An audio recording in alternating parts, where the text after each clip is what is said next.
আসসালামু আলাইকুম ওয়া রাহমাতুল্লাহি ওয়া বারাকাতুহু। আমাদের প্রাণপ্রিয় ইউকে কসবা টিভির দর্শক শ্রোতা ভাই বোনদেরকে স্বাগত জানাচ্ছি আজকের এই শুক্রবার। আমরা জানি যে একটু দেরি হয়েছে আপনাদের জন্য সময়টা, যারা বাংলাদেশে অবস্থান করছেন, বিশেষ করে পূর্ব অঞ্চলের দেশগুলা, যেখানে বাংলাদেশ, যেখানে আমাদের অনেক দর্শক আছেন সিঙ্গাপুর, মালয়েশিয়া। তো তারা অনেকেই আমাকে কমেন্টস করেছেন এবং টেক্সট করেছেন যে এটা আমাদের জন্য একটু সময়টা দেরি হয়েছে।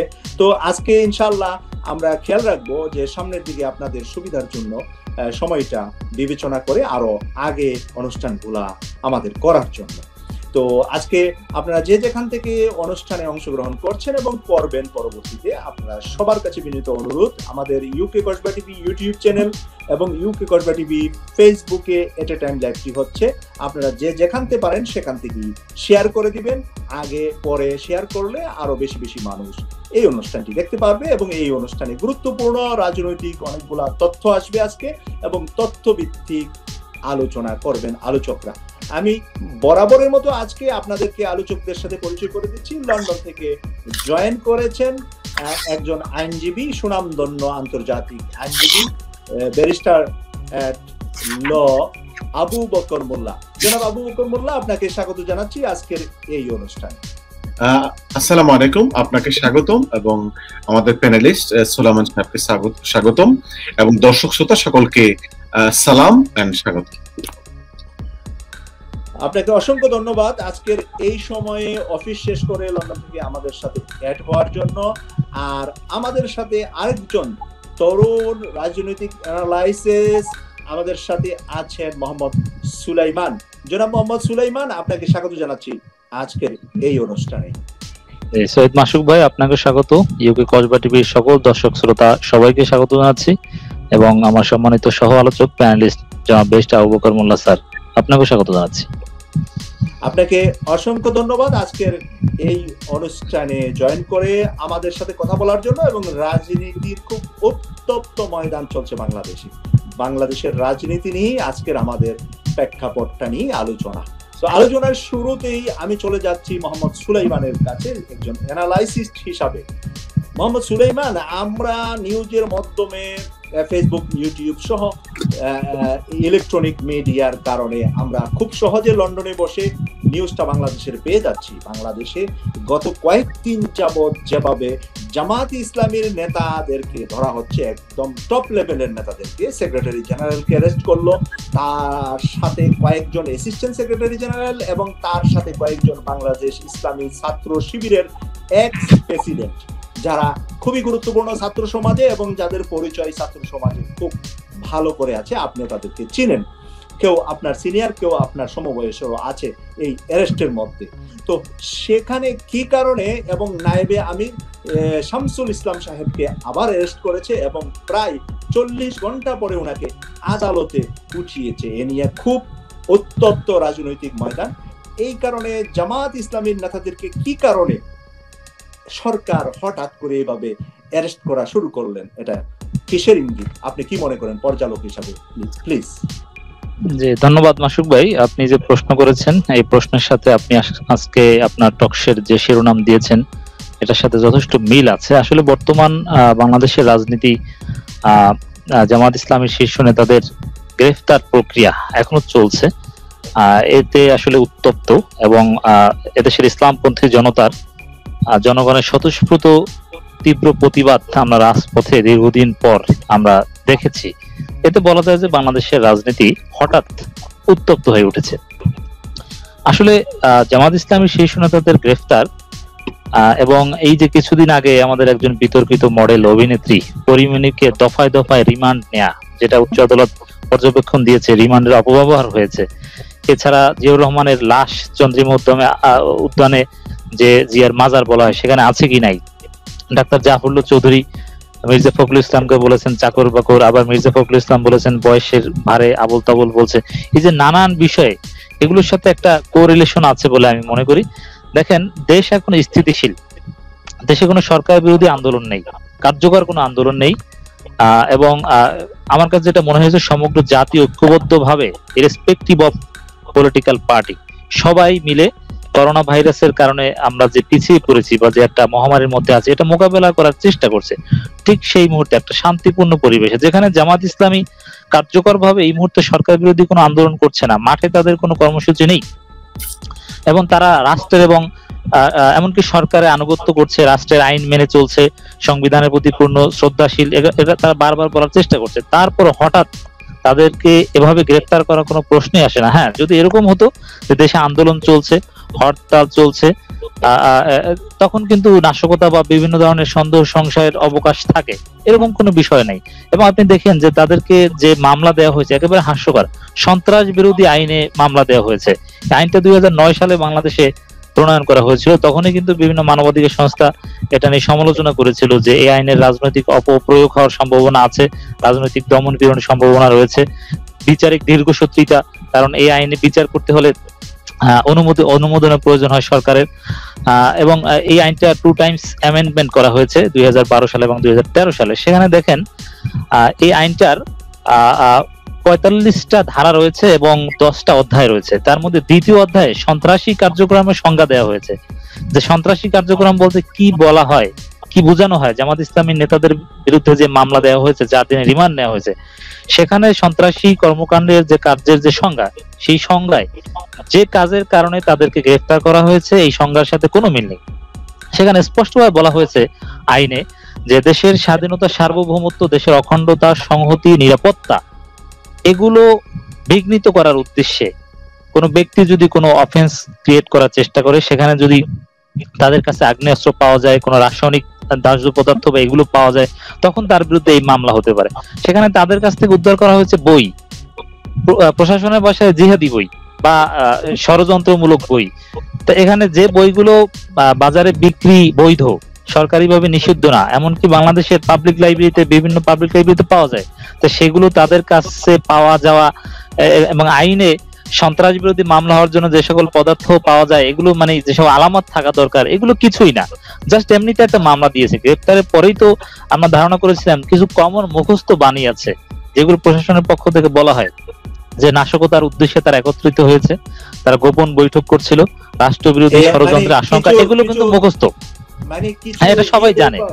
হ্যাঁ, এবং যারা রিপোর্ট করে, যারা বাংলাদেশে জার্নালিস্ট, এরা কিন্তু জামাত নেতাদের গ্রেফতার হওয়ার পর প্রশাসনের পক্ষ থেকে কি বলা হবে, কোন অভিযোগে তাদেরকে গ্রেফতার করা হয়েছে, এরা তার আগে রিপোর্ট তৈরি করতে পারে, কারণ এগুলো মুখস্থ কথা যে এগুলো বলা হবে। তো সেখানে এই যে আপনি কারণ জিজ্ঞেস করেছেন, আমি মূল প্রশ্নে আসি। তো এই যে গ্রেফতার, এই গ্রেফতারকে আমি কিছুতেই আইন শৃঙ্খলা পরিস্থিতি রক্ষার জন্য কোনো গ্রেফতার মনে করছি না। এই গ্রেফতার আসলে ভিন্ন, বিহাইন্ড দ্য সিন অনেক কারণ রয়েছে। যেমন আমি আপনাকে একটা কারণ বলি, অনেকগুলো কারণ আমার কাছে মনে হয় যে জামাত ইসলামীকে দুর্বল করার যে সরকারের একটা শিডিউল ওয়ার্ক, রুটিন ওয়ার্ক, যখন মোটামুটি একটু স্থিতিশীল পরিস্থিতি পেলে জামাত ইসলামী তাদের নেতৃবৃন্দকে মানসিকভাবে ট্রেনিং দিয়ে এবং তাদের সাংগঠনিক কার্যক্রম গুছিয়ে উঠে, বিভিন্ন মামলা হামলা, আদালতে দৌড়দৌড়ি থেকে শুরু করে ঘর বাড়িতে থাকতে পারে না, এগুলো থেকে যখন তার একটা স্থিতিশীল পরিবেশে এসে একটা স্থিতিশীলতা, একটা স্টেবিলিটি আসে, তখনই কিন্তু তাদেরকে দুর্বল করার জন্য সরকার অযাচিত ভাবে বিভিন্ন গ্রেফতার, নির্যাতন বা হয়রানির চেষ্টা করে। সেই যে রুটিন ওয়ার্ক, সেই রুটিন ওয়ার্কের সেই কারণটাই বলছি যে হ্যাঁ, সেখানে আমি আসছি, এটা একটা রুটিন ওয়ার্ক। কি বিরোধী দলের দরকার নাই, মানে কোনো মানুষ থাকা দরকার নাই?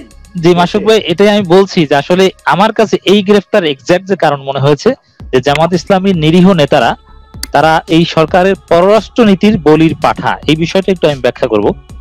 দেখেন, বাংলাদেশের পররাষ্ট্রনীতির যেটাকে আমরা বলি প্যারাডাইম শিফট হয়েছে, যে বলা হয় যে ইন্ডিয়ার tested and trusted friend Awami League সরকার। সেখানে আওয়ামী লীগ সরকার এই ইন্ডিয়ার আচার আচরণের কারণে কিন্তু বিব্রত, যতই টেস্টেড এন্ড ট্রাস্টেড ফ্রেন্ড হোক, কারণ ইন্ডিয়া সবকিছু নিয়ে যাচ্ছে, দ্বিপাক্ষিক স্বার্থ সংশ্লিষ্ট সকল বিষয় তারা পাচ্ছে, কিন্তু বাংলাদেশকে, এই সরকারকে কিন্তু তেমন কিছু দিচ্ছে না, সরকার জনগণকে বলতে পারছে না। এক্ষেত্রে ফরেন পলিসিতে একটা ব্যালেন্সের জন্য, ইন্ডিয়াকে প্রেসারের মধ্যে রাখার জন্য, নেগোসিয়েশন টেবিলে এক্সট্রা পয়েন্ট অর্জনের জন্য চীনের প্রতি একটু ঝুঁকছে, চীনকে প্রায়োরিটি দিচ্ছে, বিভিন্ন ভাবে ইন্ডিয়াকে একটু ইগনোর করছে, ইমরান খানকে উপহার দিচ্ছে, নানান ভাবে কিন্তু একটা মানসিক চাপের মধ্যে বা নেগোসিয়েশন টেবিলে যাতে একটু ভালো অবস্থানে থাকে বাংলাদেশ, সেটা চেষ্টা করছে। তো এখন দেখেন, আবার আওয়ামী লীগকে এই সুযোগটা বিএনপি নেওয়ার চেষ্টা করবে, কারণ বাংলাদেশে তো রাজনৈতিক দলগুলোর পেছনের দরজা দিয়ে ক্ষমতা আসার একটা চেষ্টা করে, তো সেখানে আওয়ামী লীগ ভারতকে বোঝানোর চেষ্টা করতেছে যে আসলে আমরা চীনকে যতই গুরুত্ব দেই বা যাই হোক না কেন হোয়াট এভার, বাংলাদেশে আওয়ামী লীগের অল্টারনেটিভ ভারতের জন্য কেউ নিরাপদ না। কারণ এটা প্রমাণিত ভারতের ভাষায় যে বাংলাদেশে অ্যান্টি ইন্ডিয়ান ফোর্স জামাত ইসলামীকে ভারত মনে করে। অ্যান্টি ইন্ডিয়ান ফোর্স মানে ইন্ডিয়ার যে সাম্রাজ্যবাদী আচরণ, ইন্ডিয়ার বিরুদ্ধে তো জামাত ইসলামী না, ইন্ডিয়ার সাম্রাজ্যবাদী দমন নিপীড়নমূলক আচরণের বিরুদ্ধে। এইটা জামাত ইসলামীকে সবচেয়ে শত্রু মনে করে ভারত। তো এক্ষেত্রে আওয়ামী লীগ একটা মেসেজ দিতে যাচ্ছে আমার কাছে মনে হচ্ছে যে না, দেখেন যে বাংলাদেশে অ্যান্টি ইন্ডিয়ান ফোর্স যারা, তাদেরকে দমন করার জন্য আমাদের বিকল্প নেই। এই যে আমরা জামাত নেতাদের গ্রেফতার করছি, অতএব আমরা চীনকে যতই গুরুত্ব দিই বা যাই হোক না কেন, আমাদের উপরেই আপনাদের আস্থা রাখতে হবে, এই মেসেজটা চীনকে দিতে যাচ্ছে। এই যে আওয়ামী লীগের একটা ফরেন পলিসি, পররাষ্ট্রনীতি, এটার বলির পাঠা বাংলাদেশের সেনাপ্রধান ভারত সফরে গিয়েছে, তখনই জামাত নেতারা গ্রেফতার। এর মানে ভারতকে দেখানো যে অ্যান্টি ইন্ডিয়ান ফোর্সকে হেফাজতে কিছুদিন আগে দমন করেছে, এখন আবার জামাত ইসলামী নেতাদের। তো এই যে দেখানো, ইন্ডিয়াকে কনভিন্স করা অথবা আওয়ামী লীগের ভাষায় প্রেসারাইজ করা, প্রেসারে রাখা, এটার একটা বলির পাঠা আমার কাছে মনে হয়েছে জামাত ইসলামী নিরীহ নেতারা হয়েছে। আর একটা কারণ মনে হয়, বাংলাদেশ থেকে শুরু করে এরকম থার্ড ওয়ার্ল্ড কান্ট্রিজ বা ডেভেলপিং কান্ট্রিজ গুলোতে আপনি দেখবেন নির্বাচন আসলে একটা শিডিউল ধরপাকড় শুরু হয়, এবং কিছু কিছু বিষয় আছে, অনেক সময় বিভিন্ন প্রস্তাব দেওয়া হয়, বিভিন্ন দলকে জোট ভাঙার একটা চেষ্টা করা হয়। এই প্রস্তাবগুলো কিন্তু বাহিরে বসে আলাপ আলোচনা করা যায় না, রিমান্ডে ওখানে একটা নিরাপদ জায়গা, ওখানে সিনিয়র নেতাদেরকে প্রস্তাব দেওয়া হয় যে আপনারা এই প্রস্তাব মানেন, এই শর্তে আসেন, না হলে দীর্ঘদিন জেলে থাকতে হয়। আবার ছোট ছোট দল অনেকে তো সেখানে বসে একটা আন্ডারস্ট্যান্ডিং এসে যায়। তো এইখানে এই নির্বাচনকালীন সরকারের যে মহাপরিকল্পনা, তার অংশ হিসাবে এই গ্রেফতার হতে পারে। এক কথা যেটা আমি আপনাকে উত্তর দিতে চাই যে সরকারের পররাষ্ট্রনীতি, সামনে নির্বাচনকালীন সরকারের মহাপরিকল্পনা, বিএনপি জামাত জোটের মধ্যে একটা ফাটল সৃষ্টি করা, সেরকম ইঙ্গিত মনে হচ্ছে। তো এইগুলোর কারণে এই ধরনের গ্রেফতার, এরা আইন শৃঙ্খলা পরিস্থিতি রক্ষার জন্য আইন শৃঙ্খলা রক্ষাকারী বাহিনী গ্রেফতার করবে, এটা তাদের অধিকার, তাদের এই কার্যক্রমকে আমরা শ্রদ্ধা জানাই এবং সহযোগিতা করতে প্রস্তুত। বাট এই গ্রেফতার সেরকম কিছুই মনে হয় না, কারণ দেশ তো শান্ত, জামাতের কোনো মাঠের তো কর্মসূচি নেই, এমনকি মানববন্ধন বা এগুলো তারা করে না, কোথাও কোনো সাংঘর্ষিক বা ঘরোয়া বৈঠকও যদি প্রশাসন বাধা দেওয়ার চেষ্টা করে বা কোনোভাবে সাসপেক্ট করে, তারা সেটা করে না, স্কিপ করে, তারা অনলাইন ভিত্তিক কার্যক্রম করে। তো এই গ্রেফতারের নেপথ্যে নিঃসন্দেহে অন্য কিছু, আমার কাছে এটাই মনে হয়। মাসুক ভাই, আপনাকে অসংখ্য ধন্যবাদ। আপনি সংক্ষিপ্তভাবে যেভাবে আজকে বাংলাদেশের রাজনৈতিক প্রেক্ষাপটটা তুলে ধরেছেন, আবারও আপনার কাছে আসছি ইনশাআল্লাহ কিছুক্ষণের মধ্যে। আমি ব্যারিস্টার আবু বকর মোল্লা, যিনি লন্ডন থেকে আমাদের সাথে জয়েন করেছেন, তিনি একজন আন্তর্জাতিক আইনজীবী, পাশাপাশি রাজনীতি বিশ্লেষক। তো আমি আজকের এই যে আমাদের মোহাম্মদ সুলাইমান সাহেব কিছুটা উল্লেখ করেছেন যে বিএনপির সাথে জামাত জোটের ভবিষ্যৎ তা কি হতে যাচ্ছে, কারণ হলো কি এটা কি জামাতকে ইয়ে করে বিএনপি কে চাচ্ছে কিনা যে তোমরা জামাত ছেড়ে দাও, তাহলে মানে তোমাদেরকে সুযোগ সুবিধা দেওয়া হবে বিরোধী দল হিসাবে থাকার জন্য। এটা বিএনপি কে কোনো চুপের মুখে আমরা বলে থাকি যে ফালানোর জন্য এই জামাতের কেন্দ্রীয় নেতাদেরকে অ্যারেস্ট করা হচ্ছে কিনা, আপনি কি মনে করেন বিশ্লেষক হিসাবে? ধন্যবাদ। এইটা একটি প্রসঙ্গে এসেছে, এটা একটি ব্যাখ্যা,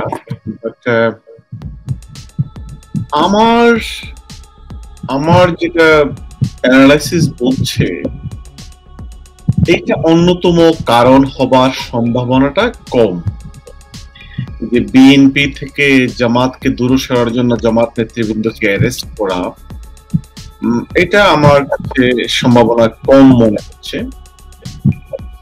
কারণ এই প্রেশারটা যদি তারা জামাতকে দিয়ে যদি তারা সফল হতো, তাহলে তারা এতদিন ধরে কিন্তু সফল হয়ে যেত।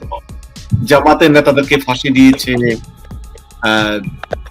বহু নেতার জেল হয়েছে, নির্যাতন হয়েছে।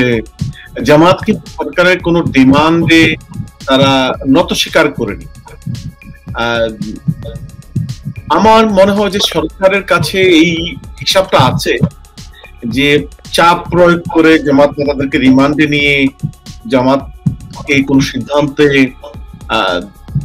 বাধ্য করবে, এটা হয়তো সরকার পারবে না। এটা আমার অভিমত। আমি সম্মান জানাচ্ছি ওনার ওপিনিয়নের জন্য, বাট আমার মনে হয় যে সরকারের কাছে এটা স্পষ্ট। আর সরকার তো ইলেকশন করতেই দিচ্ছে না। জামাত কার সাথে ইলেকশন করবে? জামাতের তো সিম্বল কেড়ে নিয়েছে, নির্বাচন কমিশন থেকে জামাতকে ডিরেজিস্টার করে দিয়েছে। মূলত তারা ইভেন বাংলাদেশে তো কোনো অপোজিশনই বলতে গেলে নাই, মানে স্বীকৃত অপোজিশন। বিএনপিকে যে অল্প কয়েকটা 5-6টা সিট দেওয়া হয়েছে। সুতরাং আমার মনে হয় না যে ইলেকশন কেন্দ্রিক কোনো কারণেই সরকার এই কাজটা করেছে, এটা আমার মনে হয় না। এটার পিছনে অন্য কারণ আছে। আপনি যদি আমাকে সেই প্রশ্ন করেন আমি সেদিকে যাব, বাট আপাতত আমি বলছি যে সম্ভবত জামাতকে নত স্বীকার করানো অথবা ইলেকশনে বিএনপি থেকে জামাতকে দূরে সরার প্রচেষ্টা, এটাতে তারা অতীতেও সফল হয় নাই এবং জামাতকে জোর করে ভয় দেখিয়ে কিছু করতে পারে না, ফাঁসি দিয়ে করতে পারে না। এটা আমার কাছে কারণ মনে হয় না। যেই জামাতকে তারা রেজিস্ট্রেশনই দেয় না, সেই জামাতকে তারা চাপ প্রয়োগ করবে বিএনপি কে দূরে সরে রাখার জন্য এখনই অ্যারেস্ট করছে। আমি কথা বলছি, দেখেন ইলেকশন নিয়ে আওয়ামী লীগ ভাবেই না, ইলেকশন নিয়ে আওয়ামী লীগ ভাবেই না।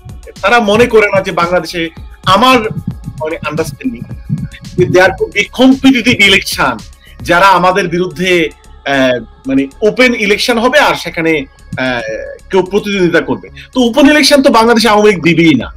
আওয়ামী লীগের নেতৃত্বে কোন নিরপেক্ষ ইলেকশন তারা করতে দেবে না। সুতরাং জামাতকে নিয়ে ওরা ভয় পায় বলে আমার মনে হয় না। জামাতকে নিয়ে তারা অবশ্যই ভয় পায় যদি বাংলাদেশি নিরপেক্ষ স্বাধীন ইলেকশন হয়, তাহলে জামাত অবশ্যই ভয়ের ব্যাপার। আদারওয়াইজ বর্তমান কনটেক্সটে যেখানে সবকিছু আওয়ামী লীগের নিয়ন্ত্রণে, সেখানে জামাতকে তারা ভয় পায় বলে আমার মনে হয়। এখানে অন্য হিসাব আছে। আপনি যদি সেই প্রশ্ন করেন আমি সেদিকে যেতে পারি, বাট আপাতত বর্তমান রাজনৈতিক পরিস্থিতিতে তারা বাংলাদেশে কোনো বিরোধী দলকে ভয় পায় না, কারো অস্তিত্বই তারা মনে করে না, স্বীকার করে না। না, অন্য হিসাবটা কি হতে পারে আবু বকর মোল্লা, যদি আপনি একটু, আমাদের দর্শকরা তো এখন আকাঙ্ক্ষায় থাকবে অন্য হিসাবটা কি বোঝার জন্য, তা আপনি যদি একটু বিশ্লেষণ করেন প্লিজ। দেখুন, অন্য হিসাবটা হচ্ছে যে তারা জামাত ইসলামীকে তারা আওয়ামী লীগ চিনে। আওয়ামী লীগ চিনে মানে হচ্ছে যে জামাত ইসলামীর যে দলের অভ্যন্তরীণ শক্তি, সাংগঠনিক শৃঙ্খলা, তারপরে এই যে অভ্যন্তরীণ কাজগুলো সম্পর্কে আওয়ামী লীগ অনেকটাই জানে, এবং আওয়ামী লীগের যারা দেশি বিদেশি বন্ধু রয়েছে তারাও জানে। তারা জানে যে জামাত ইসলামীকে যদি সুযোগটা দেওয়া হয় নীরব থাকা অথবা স্বাধীনভাবে থাকা, শান্তিপূর্ণভাবে থাকার, এটা জামাত ইসলামী তাদের স্লোলি তারা শক্তি গেইন করবে, নিজেদের সংগঠনকে মজবুত করবে, তারা তাদের যে দলীয় কাজগুলো তারা করবে, নিয়মিত কাজগুলো করবে, এর মধ্যে দিয়ে তাদের সংগঠন শক্তিশালী হয়ে যাবে। তারা জামাতকে শক্তিশালী হইতে দিতে রাজি না, এটা একটা কারণ। আর সেকেন্ড হচ্ছে তারা মনে করে যে আজ হোক কাল হোক বাংলাদেশের সরকার বিরোধী একটি গণ অভ্যুত্থান হবে। তারা মনে করে আজ হোক কাল হোক, বার্মাতে হয়েছে, বার্মাতে সরকারের বিরুদ্ধে মানে বিশাল গণপ্রতিবাদ হচ্ছে, আন্দোলন হচ্ছে। বাংলাদেশের ইতিহাসেও কিন্তু আওয়ামী লীগ এবং জামাত একসাথে গণ অভ্যুত্থানে অংশ নিয়েছে, আন্দোলনে অংশ নিয়েছে। তারা জামাত, হ্যাঁ 96 আমরা দেখি, শুধুমাত্র 96 না, এরশাদ বিরোধী আন্দোলন সহ, ইভেন পাকিস্তানের সহ, পাকিস্তান আমলে কপ জাক, এরপর এরশাদ বিরোধী আন্দোলন, পরবর্তীতে কেয়ারটেকার সরকার আন্দোলন, এই আন্দোলনগুলোতে জামাতের দীর্ঘ গণতান্ত্রিক রাজনীতির ইতিহাস সম্পর্কে এবং তাদের শক্তিমত্তা সম্পর্কে আওয়ামী লীগ জানে। সুতরাং আওয়ামী লীগ মনে করে যে আজ হোক কাল হোক দেশের জনগণ সরকারের এই অগণতান্ত্রিক সিদ্ধান্ত এবং অগণতান্ত্রিক রাজনীতি, তাদের অধিকার কেড়ে নেওয়ার বিরুদ্ধে এক বিস্ফোরণ হবে। সেই বিস্ফোরণে জামাত ইসলামী যদি শক্তিশালী থাকে, শক্তিশালী হয়ে যাওয়ার সুযোগ দেওয়া হয়, তাহলে তারা একটি উল্লেখযোগ্য প্রধান ভূমিকা পালন করবে। এই জিনিসটি তারা ভয় পায়। এরপরে আরেকটি কারণ হচ্ছে যে তালেবানের যে বিজয় আফগানিস্তানে, এই বিজয় থেকে বাংলাদেশের জনগণ মনে করতে পারে একটা অংশ যে বাংলাদেশের সরকার বিরোধী আন্দোলন সফল হতে পারে। তো তারা জনগণ কিন্তু সরকারের বিরুদ্ধে রাজপথে নেমে আসতে পারে, এবং এই নেমে আসলে জামাত ইসলামের মতো সংগঠিত শক্তি আন্দোলনে একটি বড় ভূমিকা পালন করতে পারে সরকার, এবং সরকারের বিদেশি বন্ধুরা ধারণা করছে। এটা আমার অবজারভেশন।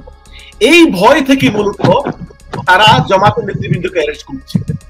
মামলার কোন সারবত্তা নাই। এখানে দুইজন এমপি অ্যারেস্ট হয়েছে, গোলাম পরোয়ার এবং হামিদুর রহমান আজাদ, ওনারা সাবেক এমপি। তিনজন শামসুল ইসলাম সহ এমপি ছিলেন। আমি প্রথম দিনের কথা বলছি।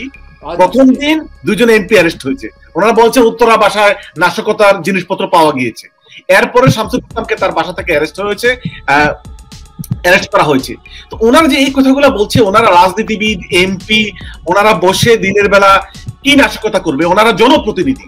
বাংলাদেশের জনগণ আসলে এইসব মানে ফালতু ভিত্তিহীন কথা আসলে বিশ্বাস করে না। এই ধরনের অভিযোগ আওয়ামী লীগ নেতৃবৃন্দের বিরুদ্ধেও ছিল। আওয়ামী লীগকে যখন অ্যারেস্ট করা হয়েছিল বিভিন্ন সময়, তখনও কিন্তু বলা হয়েছে তারা মানে নাশকতা করছে, অমুক করছে, তমুক করেছে। এই ধরনের কথা কিন্তু অবাস্তব। বাংলাদেশের জনগণ এগুলা বিশ্বাস করে না। তারা এগুলা গদবাঁধা একটা মামলা ওনারা রেডি করছে, কিছু তো বলতে হবে। মূল কথা হচ্ছে যে তারা জামাতকে শান্তিপূর্ণ অবস্থা থেকে শক্তি গেইন করতে দিতে রাজি না। অপরদিকে সবচেয়ে বড় কথা হচ্ছে ইসলামপন্থী জনগণ এবং সাধারণ জনগণ তারা তাদের শ্বাস বন্ধ হয়ে যাওয়ার উপক্রম। তারা মনে করছে হয়তো জামাত যদি শক্তি গেইন করে বাংলাদেশ যদি গণঅভ্যুত্থান হয়, জামাত শক্তিশালী অবস্থানে হবে, এবং এই ভয় থেকে সরকার এবং তাদের বিদেশি বন্ধুরা জামাতকে মানে দুর্বল করে দেওয়ার অংশ হিসাবেই এই অ্যারেস্ট গুলা তারা করে থাকে। এটা আমার অবজার্ভ। ধন্যবাদ আপনাকে। জি, আবারও আসবো আপনার কাছে।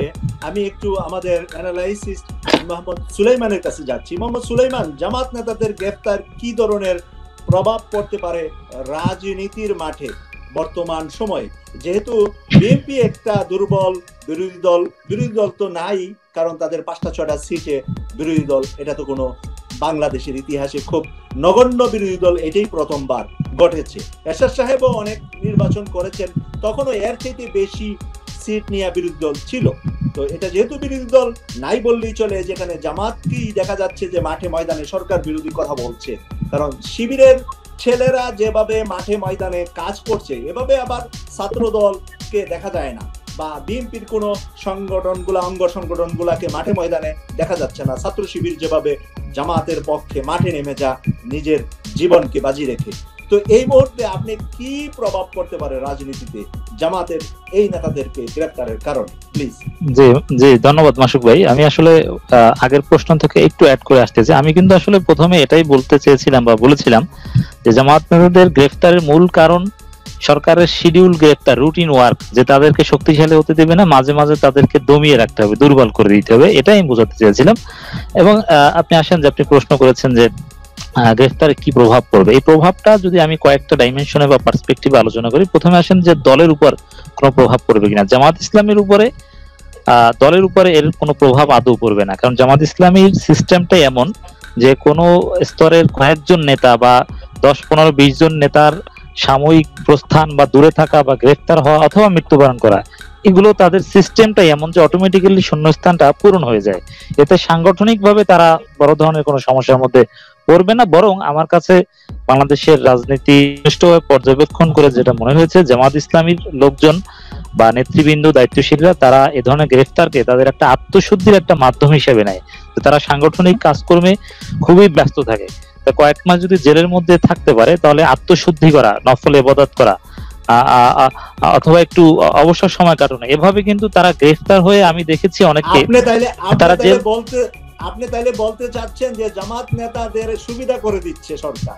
মানে না, আমি তো দেখেছি যে যারা নলেজ অর্জন করা, লেখালেখি করা, হ্যাঁ, এটা অবস্থায় আমার অবজারভেশনে যেটা মনে হয়েছে যে জামাত ইসলামী ছাত্র শিবিরের কোন গুরুত্বপূর্ণ দায়িত্বশীল বা নেতা গ্রেফতারের পর, জেল খাটার পর তারা দুর্বল হয়ে গিয়েছে অথবা ভয় পেয়েছে, এরকম আমি কোথাও দেখিনি। বরং দেখেছি তাদের কার্যক্রম এক্সিলারেট হয়েছে, গতি বৃদ্ধি পেয়েছে। তারা এটাকে আসলেই আত্মশুদ্ধির একটা মাধ্যম হিসেবে নেয়, যেটা আমার অবজারভেশনে মনে হয়েছে। তাদের উপরে প্রভাব জাস্ট কিছু অর্থ খরচ, কারণ মামলা কার্যক্রম পরিচালনা থেকে শুরু করে একটা আর্থিক সামান্য, তাও তাদের নেতাদের বা শুভাকাঙ্ক্ষীদের সমর্থকদের দানের উপর ভিত্তি করেই তারা চলে। এর কোনো মারাত্মক কোনো প্রভাব নেই, এটা হচ্ছে মূল কথা। এরপর আসেন জাতীয় রাজনীতিতে এর একটা মারাত্মক প্রভাব রয়েছে। দেখেন এখানে কিন্তু বিএনপি একটা কাপুরুষোচিত চরিত্রে বহিঃপ্রকাশ করেছে। দীর্ঘদিনের মিত্র এই বিএনপি কখনোই জামাত ইসলামী সমর্থন ছাড়া বাংলাদেশে ক্ষমতায় আসতে পারতো না। আপনার 1991 থেকে শুরু করে 2001 সাল থেকে শুরু করে যখনই আপনি ভোটের ক্যালকুলেশন বলেন অথবা সংসদ থেকে কতটা সিট পেয়েছে এগুলোর ক্যালকুলেশনে বলেন, জামাত ইসলামী সহযোগিতা অতীতে লেগেছে, ভবিষ্যতেও free fair and credible election হলো জামাত ইসলামীর ভোট ব্যাংক ছাড়া বিএনপির পক্ষে এককভাবে ক্ষমতা আসা সম্ভব নয়। কারণ আওয়ামী লীগ যাই করুক তাদের একটা ফিক্সড ভোট ব্যাংক রয়েছে, আরো রাজনীতির বিভিন্ন দলের একটা ক্যালকুলেশন রয়েছে। বিএনপির জন্য জামাত ইসলামীর ভোট আগেও লেগেছে, এখনো ভবিষ্যতেও লাগবে। সেখানে যারা একসাথে সরকারে ছিল বা ঘনিষ্ঠ ছিল, আন্দোলন সংগ্রাম সব জায়গায় ছিল, সেখানে জামাত ইসলামীর দ্বিতীয় গুরুত্বপূর্ণ নেতা থেকে শুরু করে 10 জনকে গ্রেফতারে তারা আনুষ্ঠানিকভাবে কোনো বিবৃতি বা প্রতিবাদ করেছে বলে আমার সামনে পড়েনি। তো এক্ষেত্রে জামাতকে কিন্তু আসলে এই যে বর্তমান বাংলাদেশের জনগণ ইন্ডিয়াকে সবচেয়ে বড় শত্রু হিসাবে ধরে। তারা মনে করে যে বাংলাদেশের স্বার্থের জন্য আঞ্চলিক বা দেশের স্থিতিশীলতা, পদ্মা সেতুতে ধাক্কা দেওয়া থেকে শুরু করে নানান ষড়যন্ত্রের কারণে কিন্তু ভারতকে মানুষ দায়ী করে। বাস্তবতা যাই হোক, সন্দেহ করে ভারতের কার্যক্রমকে, এমনকি সরকারও বিব্রত, আমি বলেছি একটু আগে। তো সেখানে দেখেন এন্টি ইন্ডিয়ান ফোর্স যারা বাংলাদেশে হবে, যে ভারতের সাম্রাজ্যবাদী আচরণের বিপক্ষে যারা কথা বলবে বাংলাদেশে, তাদেরকে বাংলাদেশের সাধারণ জনগণ সমর্থন করবে। এখন এন্টি ইন্ডিয়ান ফোর্স আওয়ামী লীগকে তো কিছুতেই মনে করে না, তাদের তো ইন্ডিয়ার পক্ষের লোক মনে করে। বিএনপি কে মনে করার একটা কারণ ছিল, কিন্তু বিএনপি যেহেতু এখন দুর্বল, তারা জামাতের পক্ষেও কথা বলছে না, তাদের মাঠেও কোনো কার্যক্রম নেই।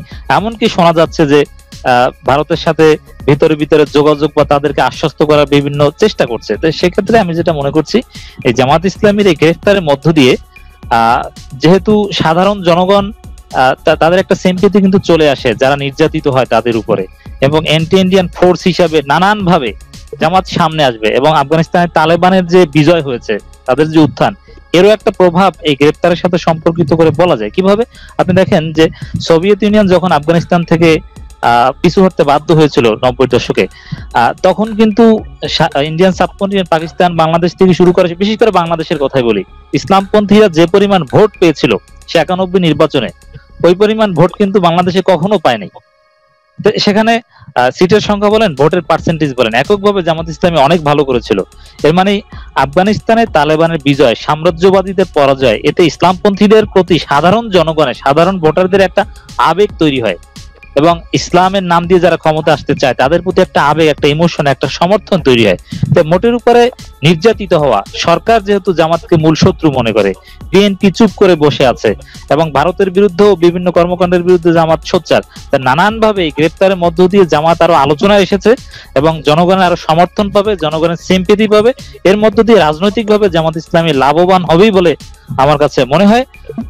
এবং আরো বিভিন্ন রাজনৈতিক মেরুকরণ আছে, বিএনপি দুর্বলতা বা বিএনপির একলা চলো নীতি, এগুলোর কারণে কিন্তু ইসলামপন্থীরা নিজেদের মধ্যে ঐক্যের প্রয়োজনীয়তা অনুভব করতে পারে, যে না, বিএনপি তো ইসলামপন্থীদেরকে দূরে সরিয়ে দিচ্ছে অথবা সম্পর্ক ভালো রাখছে না। এতে ইসলামপন্থীরা নিজেরা শক্তিশালী হওয়ার চেষ্টা করবে তাদের মধ্যে। এবং আফগানিস্তানে কিন্তু তালেবান অনেক এক্সাম্পল সেট করে দিয়েছে যে অনেক ইখতিলাফ থাকা সত্ত্বেও আকিদাগত, মানহাজগত, রাজনৈতিক কারণে শিয়াদের প্রোগ্রামে তারা গিয়েছে, সবাইকে নিয়ে চলা যায় বা চলা প্রয়োজন, না হলে সম্ভব না। এই রিয়েলাইজেশনটা কিন্তু বাধ্য হয়েও ইসলামপন্থীদের মধ্যে হবে। এই সব কিছু মিলালে আসলে এই গ্রেফতার আসলে জনগণের সমর্থন এবং গণমানুষের জন্য রাজনীতি করা, সাধারণ জনগণের সমর্থন পাওয়া, এই সব দিক বিবেচনায় জামাত ইসলামের জন্য ক্ষতিকর বলে আমি মনে করছি না। তবে কোনো গ্রেফতার বা অন্যায়ভাবে হয়রানি এগুলো তো কাম্য নয় কিছুতেই। জি, আপনাকে অসংখ্য ধন্যবাদ। আবার আসতেছি আপনার কাছে। আমি আসার আগে একটু দর্শকরা আছেন আমাদের 500+ দর্শক এখন এট এ টাইম আছেন আমাদের সাথে ইউটিউব, ফেসবুকে মিলিয়ে।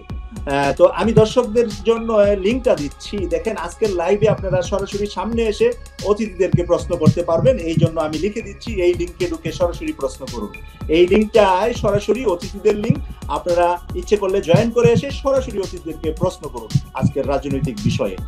আমি এখন ব্যারিস্টার আবু বকর মোল্লা সাহেবের কাছে যাচ্ছি। যেই প্রশ্নটা আমি করতাম সেটা সুলাইমান সাহেব কিছুটা উল্লেখ করেছে। 91 নির্বাচনে বিএনপি ক্ষমতায় আসছে, এমন একটা সময়, এমন একটা সিচুয়েশন বাংলাদেশে তৈরি হয়েছিল যে যদি বিএনপি কে জামাত সমর্থন না দেয় তাহলে একটা নতুন নির্বাচন হওয়া লাগে। কারণ কারোই কোনো এই 51 মানে যেটা আমরা 151টা সিটের প্রয়োজন ছিল, 151টা সিটের জন্য জাতীয় পার্টি তখনকার চরম বিএনপির সাথে চরম শত্রু হওয়ার কারণে জাতীয় পার্টি আসবে না বা বিএনপিও জাতীয় পার্টিকে নিবে না। সেখানে জামাতকে না নিলে বিএনপি সরকার গঠন করতে পারে না। তৎকালীন সেনা প্রধান জেনারেল নুরুদ্দিন সাহেব গিয়েছিলেন জামাত ইসলামীর তৎকালীন আমির অধ্যাপক গোলাম আজম সাহেবের কাছে এবং রিকোয়েস্ট করেছিলেন যে আপনার এই সমর্থনের উপর ডিপেন্ড করবে বাংলাদেশের আগামীকালের অর্থনীতি। বাংলাদেশের অর্থনৈতিকভাবে বিশাল ক্ষতি হয়ে যাবে আপনি যদি একটা দলকে সমর্থন না করেন। আর আপনি আওয়ামী লীগকে করলেও হবে না, কারণ আওয়ামী লীগকে করতে হলে জাতীয় পার্টি জামাত যৌথভাবে করতে হবে।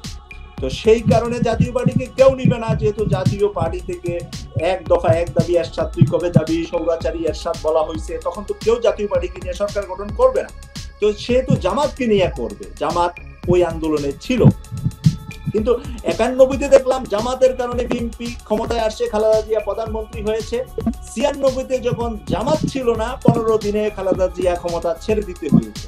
আবার 2001-এ যখন মাওলানা মতিউর রহমান নিজামীর নেতৃত্বে জামাত সমর্থন দিল বিএনপিকে, আবার বিএনপি প্রধানমন্ত্রী হলো। দ্যাট মিনস খালেদা জিয়ার দুইবারের সফল 5-10 বছরের প্রধানমন্ত্রী হয়েছে পূর্ণ জামাতের সমর্থন। কিন্তু জামাতের এই দুর্দিনে আজকে বিএনপির পক্ষ থেকে একটি কথাও নাই। কারণটা কি হতে পারে আপনার বিশ্লেষণে কি আসে ব্যারিস্টার আবু বকর মোল্লা? দেখুন, আপনি কথাটি যোগ থেকে একটি প্রশ্ন করেছেন। আওয়ামী লীগ জোট রাজনীতি শুধু বিএনপি জামাতই করে না, জোট রাজনীতি কিন্তু আওয়ামী লীগও করে। আওয়ামী লীগের সাথে যদি যে 14 দল, তাদের উপর যদি কোনো নির্যাতন হয়, তাদের যদি কোনো সমস্যা হয়, কোনো নেতা, তারা 14 দলীয় জোট ভাবে যেভাবে ঐক্যবদ্ধ থাকে, সেই ঐক্যবদ্ধ অবস্থা কিন্তু বিএনপি জামাত জোটের ভিতরে পরিলক্ষিত হচ্ছে না, অত্যন্ত দুঃখজনক ভাবে। সেটা যদি হতো তাহলে আওয়ামী লীগ আমার মনে হয় যে এত স্বাধীনভাবে নিশ্চিতভাবে সুখে দেশ চালাতে পারতো না। আমি এই কারণেই বললাম আওয়ামী লীগ কিন্তু সুখেই দেশ চালাচ্ছে। এইবার যে ক্ষমতা আসলো, কোনো প্রতিবাদ কিন্তু নাই, কোনো বাধা কিন্তু নাই, কোনো আন্দোলন কিন্তু নাই। এইবার ইলেকশন কিন্তু কোনো ইলেকশনই হয় নাই। বিএনপি জামাতের মতো এত বড় একটা বিশাল সমর্থনের যে জোট, সেখানে তারা 5-6টা সিট পাবে, তাদেরকে অনুগ্রহ করে দেওয়া হবে, আর কোনো আন্দোলন হবে না, এটা বড় দুঃখজনক। যে কথাটি বলছিলাম, যে কোনো জোট যখন হবে, আপনি আমি যখন একসাথে বিজনেস করব, আমরা 3 জনে মিলে যদি বিজনেস করি, আমি যদি শুধু আমার দুঃখের সময় উৎসাহ করি, বাকিদের সময় আমি কথা না বলি, তো স্বাভাবিক আমার যখন দুঃখ হবে তখন আপনারা কথা বলবেন। This is common sense. তো জামাতের নেতৃবৃন্দের যখন ফাঁসি হয়, বিএনপি কথা কিন্তু বলে নাই, বিএনপি কিন্তু কোনো প্রতিবাদ করে নাই না, বরং জামাত নেতৃবৃন্দ কিন্তু বিএনপি নেতাদের ফাঁসি মানে ফাঁসি না, তাদের যখন অ্যারেস্ট হয়, তাদের যখন সমস্যা হয়, তখন কিন্তু প্রত্যেকটা সময় সুলাইমান সাহেব বলতে পারবেন, I think you will agree with me, Jamaat কিন্তু স্টেটমেন্ট ইস্যু করেছে, কথা বলেছে। কিন্তু দুঃখজনক ভাবে জামাত ইসলামের সমর্থক কর্মীদের মনের দিকে তাকাইও যদি বিএনপি কোন একটা স্টেটমেন্টও দিত, ধরেন কোন প্রতিবাদ না হয় নাই করলো, জামাত ইসলামের আমিরের ফাঁসি হলো, আন্তর্জাতিক ভাবে সবাই বলেছে এখানে জাস্টিস মেনটেন করা হয় নাই, এখানে ন্যায় বিচার পায় নাই, এখানে রাজনীতির প্রতিফলন হয়েছে, এতটুকু তো কথা তারা বলতে পারতো যে এখানে রাজনৈতিক প্রতিহিংসার মানে বাস্তবায়ন হয়েছে। এই কথা তো সত্য যে যদি জামাত ইসলামী আজকে বিএনপির সাথে জোট না করতো, এটা আমার দৃঢ়ভাবে আমি বিশ্বাস করি জামাত ইসলামের নেতৃবৃন্দের ফাঁসি হতো না। এইটা রাজনৈতিক কারণেই এটা রাজনৈতিক কারণে সরকার জামাত নেতৃবৃন্দকে বিচারের সম্মুখীন করেছে। জামাত আওয়ামী লীগের সাথে কিন্তু অতীতেও রাজনীতি করেছে, তখন কিন্তু আওয়ামী লীগ জামাতের বিরুদ্ধে এই ভূমিকাটি নেয়নি, মানে তাদেরকে ফাঁসি দিবে, তাদেরকে বিচারের সম্মুখীন করবে। কিন্তু যেই 2000 ইলেকশনে এটা স্পষ্ট হয়ে গেল, বিএনপি জামাত যদি এক থাকে, আওয়ামী লীগের পক্ষে বাংলাদেশে সুষ্ঠু নির্বাচনের মাধ্যমে ক্ষমতা টিকে থাকা সম্ভব না, ক্ষমতা আসা এবং টিকে থাকা সম্ভব না। তো এই কারণে আজকে যে বিএনপির নীরবতা, এইটা আমি মনে করি সরকারের ষড়যন্ত্র রয়েছে। বিএনপি যেন জামাতের পক্ষে কথা না বলতে পারে, এর পিছনে সরকারের এবং সরকারের বিদেশি। আমি আসছি, এইরকম প্রশ্ন আমার কাছে আছে, আমি আসছি আপনার কাছে প্লিজ। আচ্ছা, এখন আমাদের সাথে একজন দর্শক জয়েন করেছে, দিদারুল ভাই, হয়তো ওনার পুরা নাম এখানে লেখার সুযোগ পাচ্ছেন না। আরো কিছু কিছু ভাই আসার চেষ্টা করছেন, কিন্তু আপনাদের ক্যামেরা বন্ধ, সেই কারণে আপনাদেরকে আমি নিতে পারছি না। আপনারা চেক করে আসবেন, ক্যামেরা এবং স্পিকার ওপেন থাকলে আমি আপনাকে সামনে আনতে পারবো, আপনার প্রশ্নটি করে আবার চলে যাবেন। দিদারুল ভাই, আপনার প্রশ্নটি কার কাছে এবং কি আপনার প্রশ্নটি, প্লিজ?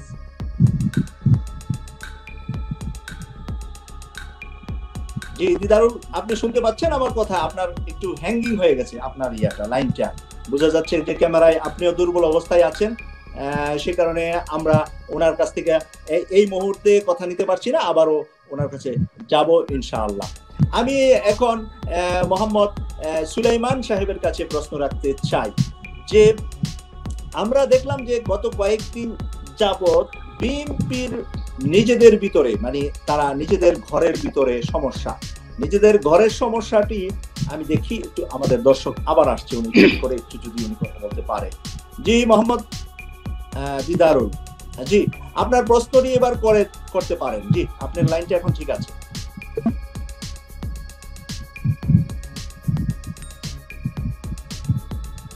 জি দিদারুল ইসলাম, আপনি আমার কথা শুনতেছেন? না, উনি আমার কথা শুনে না। আমার কথা শুনতেছেন না আপনি? না দিদারুল ইসলাম, আপনি ওকে। আমার প্রশ্নটা হলো যে মির্জা ফখরুল ইসলাম আলমগীর এবং বিএনপির একজন সিনিয়র উপদেষ্টা ডক্টর জাফরুল্লাহ চৌধুরীর ভিতরে যে মন্দ কিছু কথা এই মুহূর্তে মাঠে আছে, তার মানে একদিকে জামাত নেতাদেরকে ধরে ফেলতেছে, আরেকদিকে তাদের ভিতরে দুইটা দ্বন্দ্ব তৈরি করা, তার মানেটা কি? একটার সাথে আরেকটার কোনো যোগসাজ আছে কিনা, যে বিএনপির ঘরের ভিতরে এরকম একটা ঝামেলা করে রাখবো, আর জামাত নেতাদেরকে নিয়ে তো আমাদের কথা বলার সুযোগ নাই, কারণ আমরা নিজেরাই তো নিজেদের ঘর গুছান নিয়ে ব্যস্ত। আপনি কি মনে করেন এটা, মোহাম্মদ সুলাইমান?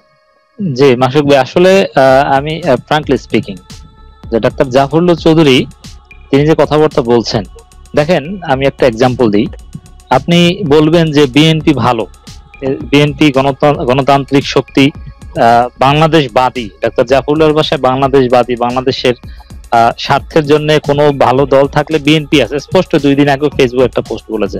আপনি বলবেন যে বিএনপি ভালো, বিএনপি সবাই ভালো, শুধু তারেক রহমান খারাপ। আপনি বলবেন যে আওয়ামী লীগের সবাই ভালো, আওয়ামী লীগই সবচেয়ে ভালো, শুধু মাননীয় প্রধানমন্ত্রী শেখ হাসিনা খারাপ। তাহলে আপনি কি? আপনি বিএনপি শুভাকাঙ্ক্ষীও না, আওয়ামী লীগের শুভাকাঙ্ক্ষীও না। তারেক রহমানকে বাদ দিয়ে বর্তমান বিএনপি সমর্থন করা, ওটা বিএনপি সমর্থন করা না। মাননীয় প্রধানমন্ত্রী শেখ হাসিনাকে বাদ দিয়ে আওয়ামী লীগ সমর্থন করা, ওটা আওয়ামী লীগ সমর্থন করা না। এই বাস্তবতাটা আপনাকে বুঝতে হবে। তো ডাক্তার জাফরুল্লাহ চৌধুরী এখানে বিষয়টা এরকম যে শেখ হাসিনাকে বাদ দিয়ে তিনি আওয়ামী লীগের শুভাকাঙ্ক্ষী হতে যাচ্ছেন। এখানে তিনি যে কথাবার্তা বলছেন, এবং এই 2 দিন আগেও আমি একটা ফেসবুক পোস্টে দেখেছি ডাক্তার জাফরুল্লাহ চৌধুরী যেখানে জামাত ইসলামের নেতারা গ্রেফতার, সেখানে তিনি জামাতের সাথে বিএনপির জোট ত্যাগ এটাকে জাস্টিফাই করার চেষ্টা করছেন।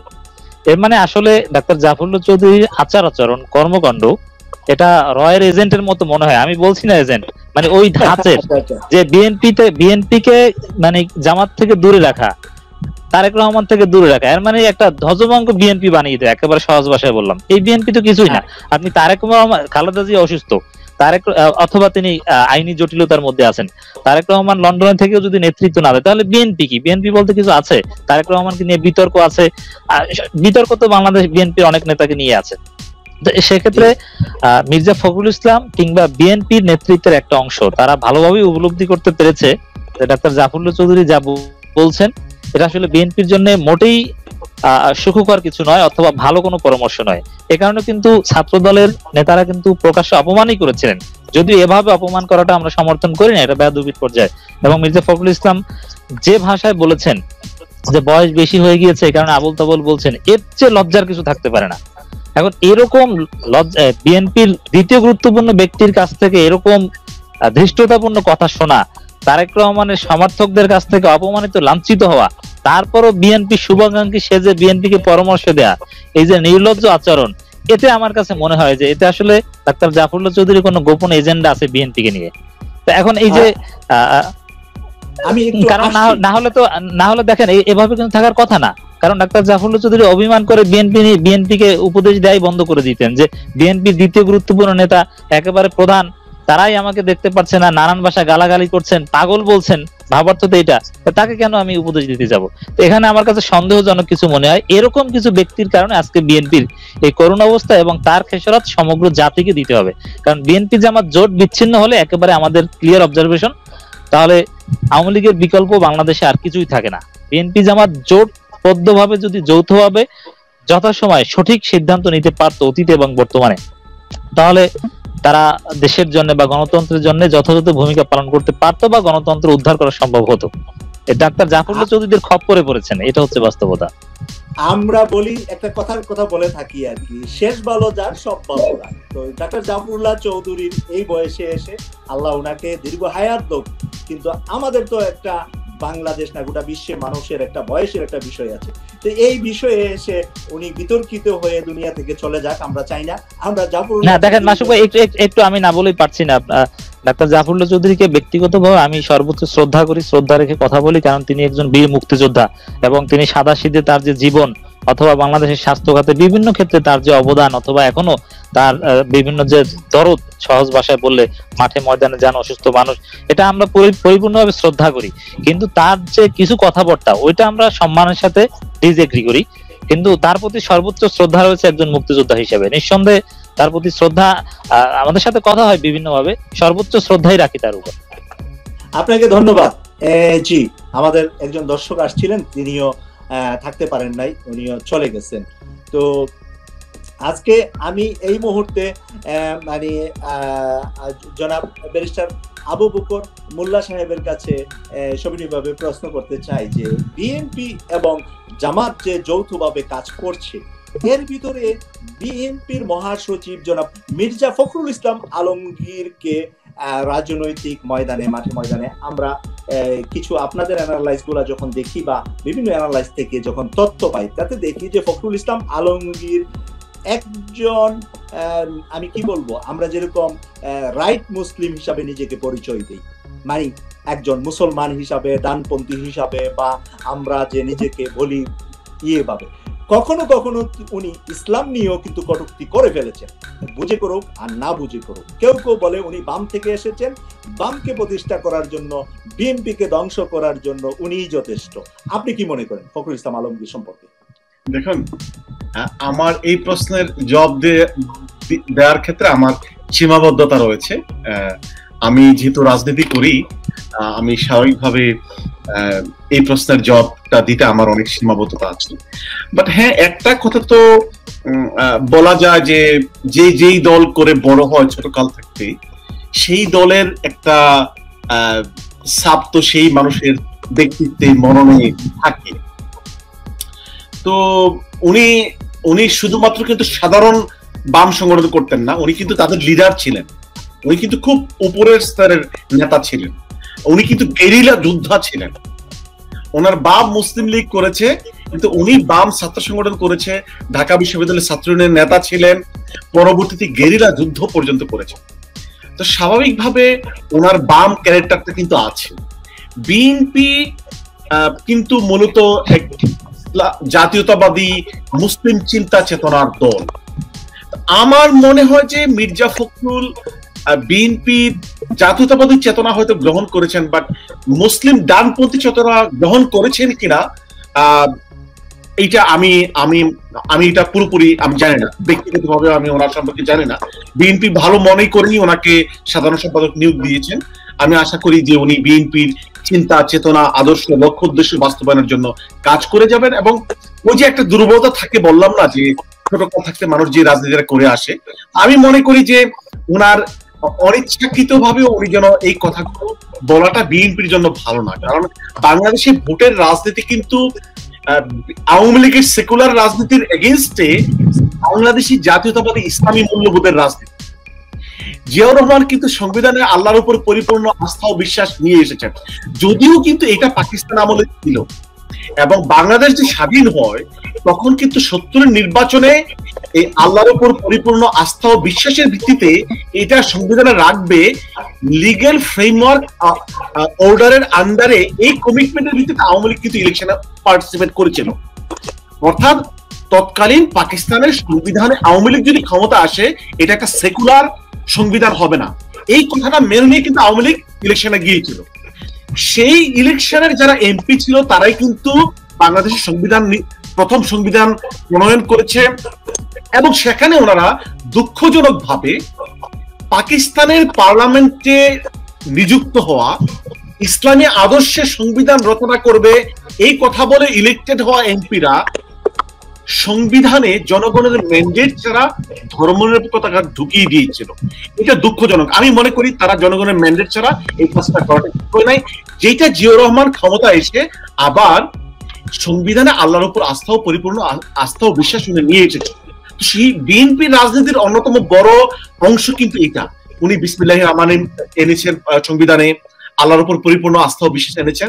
তো বিএনপি একটি জাতীয়তাবাদী ইসলামী মূল্যবোধে বিশ্বাসী দল।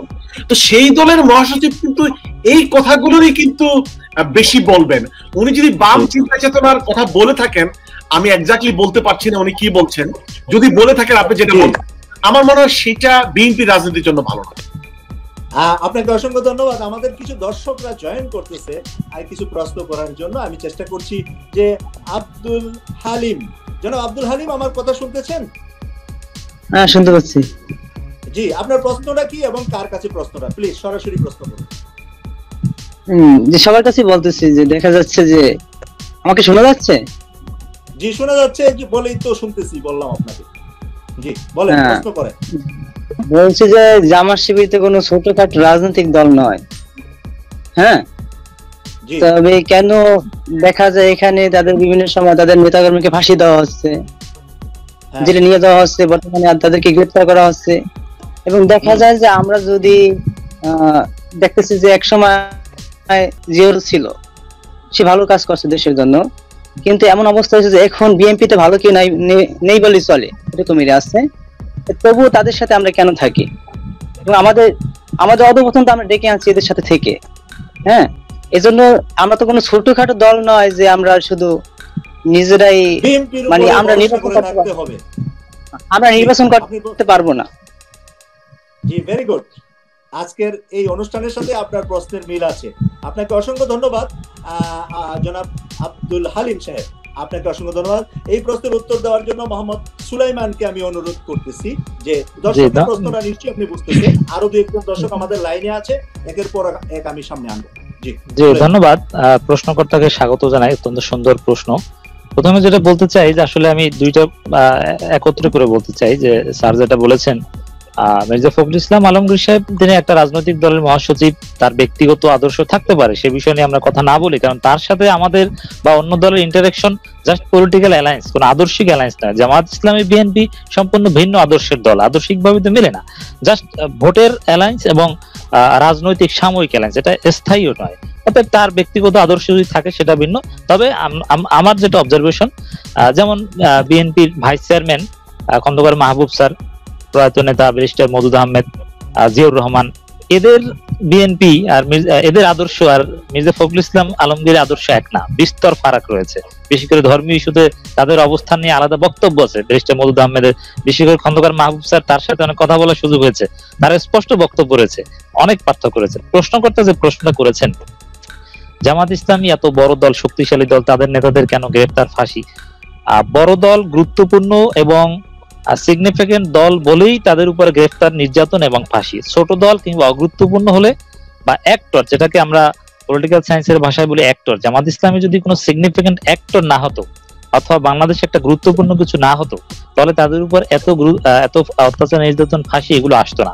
গুরুত্বপূর্ণ বলেই সরকার বা যারা ক্ষমতায় থাকতে চায় জোর জবরদস্তি করে, তারা জামাত ইসলামীকে সবচেয়ে চ্যালেঞ্জ এবং থ্রেট মনে করে বলেই তাদের সর্বশক্তি প্রয়োগ করে জামাত ইসলামীকে দমন করার চেষ্টা করে। এটা হক এবং বাতিলের চিরন্তন দ্বন্দ্ব। এর মানে আপনি যতই বড় দল হোক না কেন, ইভেন আপনি ক্ষমতায় থাকেন, এরকম তো হয়েছে যে মিশরের ক্ষমতাসীন প্রধানমন্ত্রীকে, প্রেসিডেন্টকে ক্ষমতা থেকে নামিয়ে এক পর্যায়ে কারাগারের মধ্যেই হত্যা করা হয়েছে, তাদের অসংখ্য মন্ত্রী পরিষদের অনেককে ফাঁসি দেওয়া হয়েছে। এর মানে এটা হক এবং বাতিলের চিরন্তন দ্বন্দ্ব, এটা হবে, এটা একটা বাস্তবতা। একাকি কেন নির্বাচন করছে না, দর্শক এই প্রশ্ন করেছেন। দেখেন, নির্বাচন, গণতান্ত্রিক নির্বাচন, এটা আসলে বাংলাদেশের যে সিস্টেম, পৃথিবীর সব দেশের নির্বাচন প্রক্রিয়া কিন্তু এক না।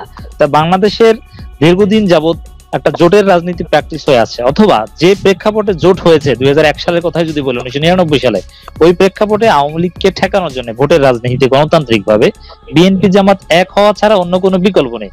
আর জামাত ইসলামী গুরুত্বপূর্ণ বা বড় শক্তি হলো একেবারে দ্বিতীয় কিংবা প্রথম না, তাদের অবস্থান তৃতীয়, এটা বুঝতে হবে। জামাত ইসলামী এখনো প্রক্রিয়ায় আছে, তারা দাওয়াতি কাজ করছে, জনগণের সমর্থন নিয়ে প্রথম স্থান, দ্বিতীয় স্থানে যাওয়ার চেষ্টা করছে, বাট এখন পর্যন্ত কিন্তু তৃতীয় অবস্থানে আছে।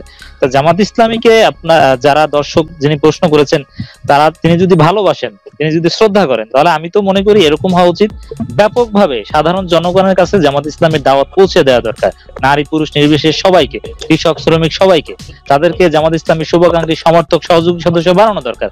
এতে মানুষের সমর্থন হবে। যখন জামাত ইসলামী দেখবে যে না, তারা এককভাবে নির্বাচন করলে যে কোনো দলকে পরাজিত করার সক্ষমতা আছে, মানুষ তাদেরকে শ্রদ্ধা করে, সম্মান করে ভোট দেবে, তখন তারা এককভাবেই করবে। এটা বৃহত্তর স্বার্থে, এটাকে উসুলে ফিকহের পরিভাষায় আমরা বলি মাসলাহাতে মুরসালা। এর মানে যখন তুলনামূলক দুইটা খারাপ একত্রে হয়, তখন কম খারাপটাকেই গ্রহণ করতে হয়, এর বিকল্প নাই, না হলে বেশি খারাপটা আপনার উপরে চেপে বসবে। এই দিক বিবেচনায় শরিয়া সম্মত ভাবে যারা ফিকহ শাস্ত্রবিদ রয়েছে বা আলেম ওলামা রয়েছে, সবার সাথে আলাপ আলোচনা করে জাতির বৃহত্তর স্বার্থে, ইসলামের বৃহত্তর স্বার্থে, গণতন্ত্রের বৃহত্তর স্বার্থে জামাত ইসলামী জোটগতভাবে নির্বাচন করে, এবং সেই জোট শরিয়া সম্মত ছিল এবং সম্পূর্ণভাবে যৌক্তিক ছিল, এবং দেশ, জাতি, জনগণ ইসলামের অনুকূলে ছিল, এবং এর অনেক সুফল পেয়েছে নিঃসন্দেহে। এটাই আমি উত্তর মনে করি। আপনাকে অসংখ্য ধন্যবাদ। আমাদের আরেকজন দর্শক আছেন আমাদের সাথে, একটু এই দর্শক দুইবারই আসছে আমাদের সাথে, দিদারুল ইসলাম বা দিদারুল আলম হবে ভাইয়ের নাম। ভাই, আপনি আমার কথা শুনতেছেন? দিদারুল ভাই আমার কথা শুনতেছেন? আমাদের প্রিয় দর্শক আব্দুল হক নামে এক ভাই আছেন লাইনে, ওনার ইয়াটা দেখতেছি না, ক্যামেরাতে আপনার পিকচার দেখা যাচ্ছে না। দিদারুল হক, আপনি শুনতেছেন না? না, আপনি সাউন্ডের মনে হয় সমস্যা হচ্ছে আপনার ওখানে। আপনাকে ধন্যবাদ, বারবার আপনি চেষ্টা করেছেন। আমি এবার চলে যাচ্ছি যে আজকের এই মুহূর্তে বাংলাদেশের খুব একটা গুরুত্বপূর্ণ জামাত ইসলামীর জোটের একটা দল, বড় দল বিএনপির প্রতিষ্ঠাতা মরহুম জেনারেল জিয়াউর রহমানের কবর চন্দ্রিমা উদ্যান থেকে উঠিয়ে ফেলার জন্য এখানে লাশ নাই, এখানে কাঠের বাক্স আছে, এই নিয়ে একটি আলোচনা চলতেছে রাজনৈতিক মাঠে। যেহেতু আমরা টকশোটা রেখেছি বা বর্তমান রাজনৈতিক পরিস্থিতির উপরে কথা বলবো, তো সেহেতু ব্যারিস্টার আবু বকর মোল্লা, আপনার কাছে একটু এই প্রশ্ন আমি করতে চাই, বিএনপির কি সামর্থ্য আছে কিনা আওয়ামী লীগ যদি কবর এখান থেকে উঠাইয়া দেয় তারা ধরে রাখতে পারবে? কারণ এর আগে এয়ারপোর্টের নাম তারা ধরে রাখতে পারে না, এর আগে বড় বড় অনেক কিছু আওয়ামী লীগ চেঞ্জ করে দিয়েছে, বিএনপি কিছুই করতে পারে না। এবার যদি কবরটা এখান থেকে উঠিয়ে দেওয়া হয়, তাহলে বিএনপি কি পারবে কবরটা আন্দোলন করে, সংগ্রাম করে, মাঠে নেমে?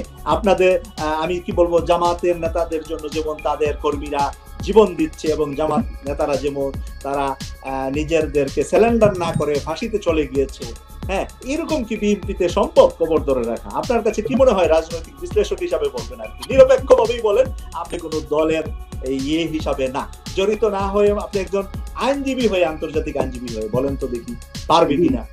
জি জি, ধন্যবাদ। আপনার প্রশ্ন থেকেই কিন্তু উত্তরটা চলে আসে অনেকটা, যে বিএনপি কিন্তু পপুলার একটি রাজনৈতিক দল, বিএনপি কিন্তু একটি জনপ্রিয় রাজনৈতিক দল, কিন্তু আন্দোলন সংগ্রামে শক্তিশালী অবস্থান নেওয়া, সহিংস অবস্থান নেওয়া, কঠোর অবস্থান নেওয়ার ইতিহাস মানে কিন্তু বিএনপি নাই অ্যাজ এ দল হিসাবে।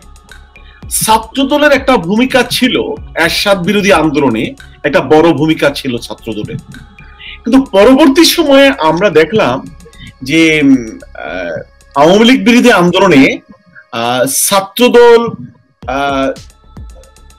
উল্লেখযোগ্য ভূমিকা পালন করতে পারেনি, যেটা তারা 90-এর দশকে এরশাদ বিরোধী আন্দোলনে করেছিল। আমি ছাত্রদলের অনেক নেতাকেই চিনতাম 90-এর দশকে, তাদের সাথে আমার সম্পর্ক ছিল ব্যক্তিগত।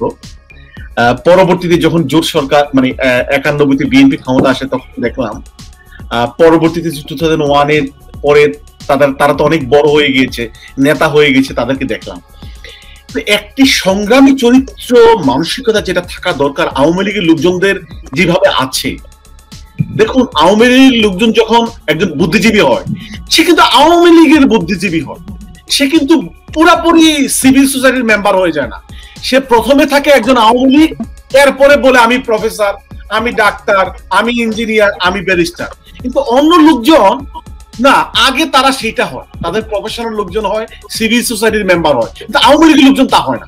সে আজীবন আওয়ামী লীগ থাকে, once Awami league, life long Awami league, এবং কঠোর আওয়ামী লীগ, অন্ধ আওয়ামী লীগ।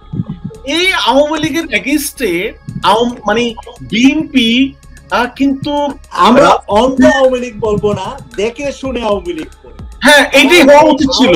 করি আমি, করব আমি, করে যাব আমি। হ্যাঁ না, দেখেন আমি কেন এই শব্দটা ইউজ করেছি, দেখেন আমি কেন বলছি এই শব্দটা, আমি কেন ইউজ করেছি, এটার অন্য অর্থ। সেটা হচ্ছে যে আমার পার্টির নেতা যদি বলে এখন যদি সূর্য উঠেছে, আওয়ামী লীগের লোকজন এমন ভাবে তাদের আনুগত্য করে, হ্যাঁ এটাই সত্য, এটা এখন রাত হয়ে গিয়েছে। যদি শেখ হাসিনা বলে যে এখন সূর্য উঠেছে, আর শেখ হাসিনা আর আওয়ামী লীগের নেতারা বলবে যে রাত হলেও তারা সূর্য পড়ে গেছে। আওয়ামী লীগের নেত্রী যদি দিনের বেলাকে রাত বলে, ওরা রাত মানবে, আর রাতের বেলাকে দিন বলে ওরা দিন মানবে।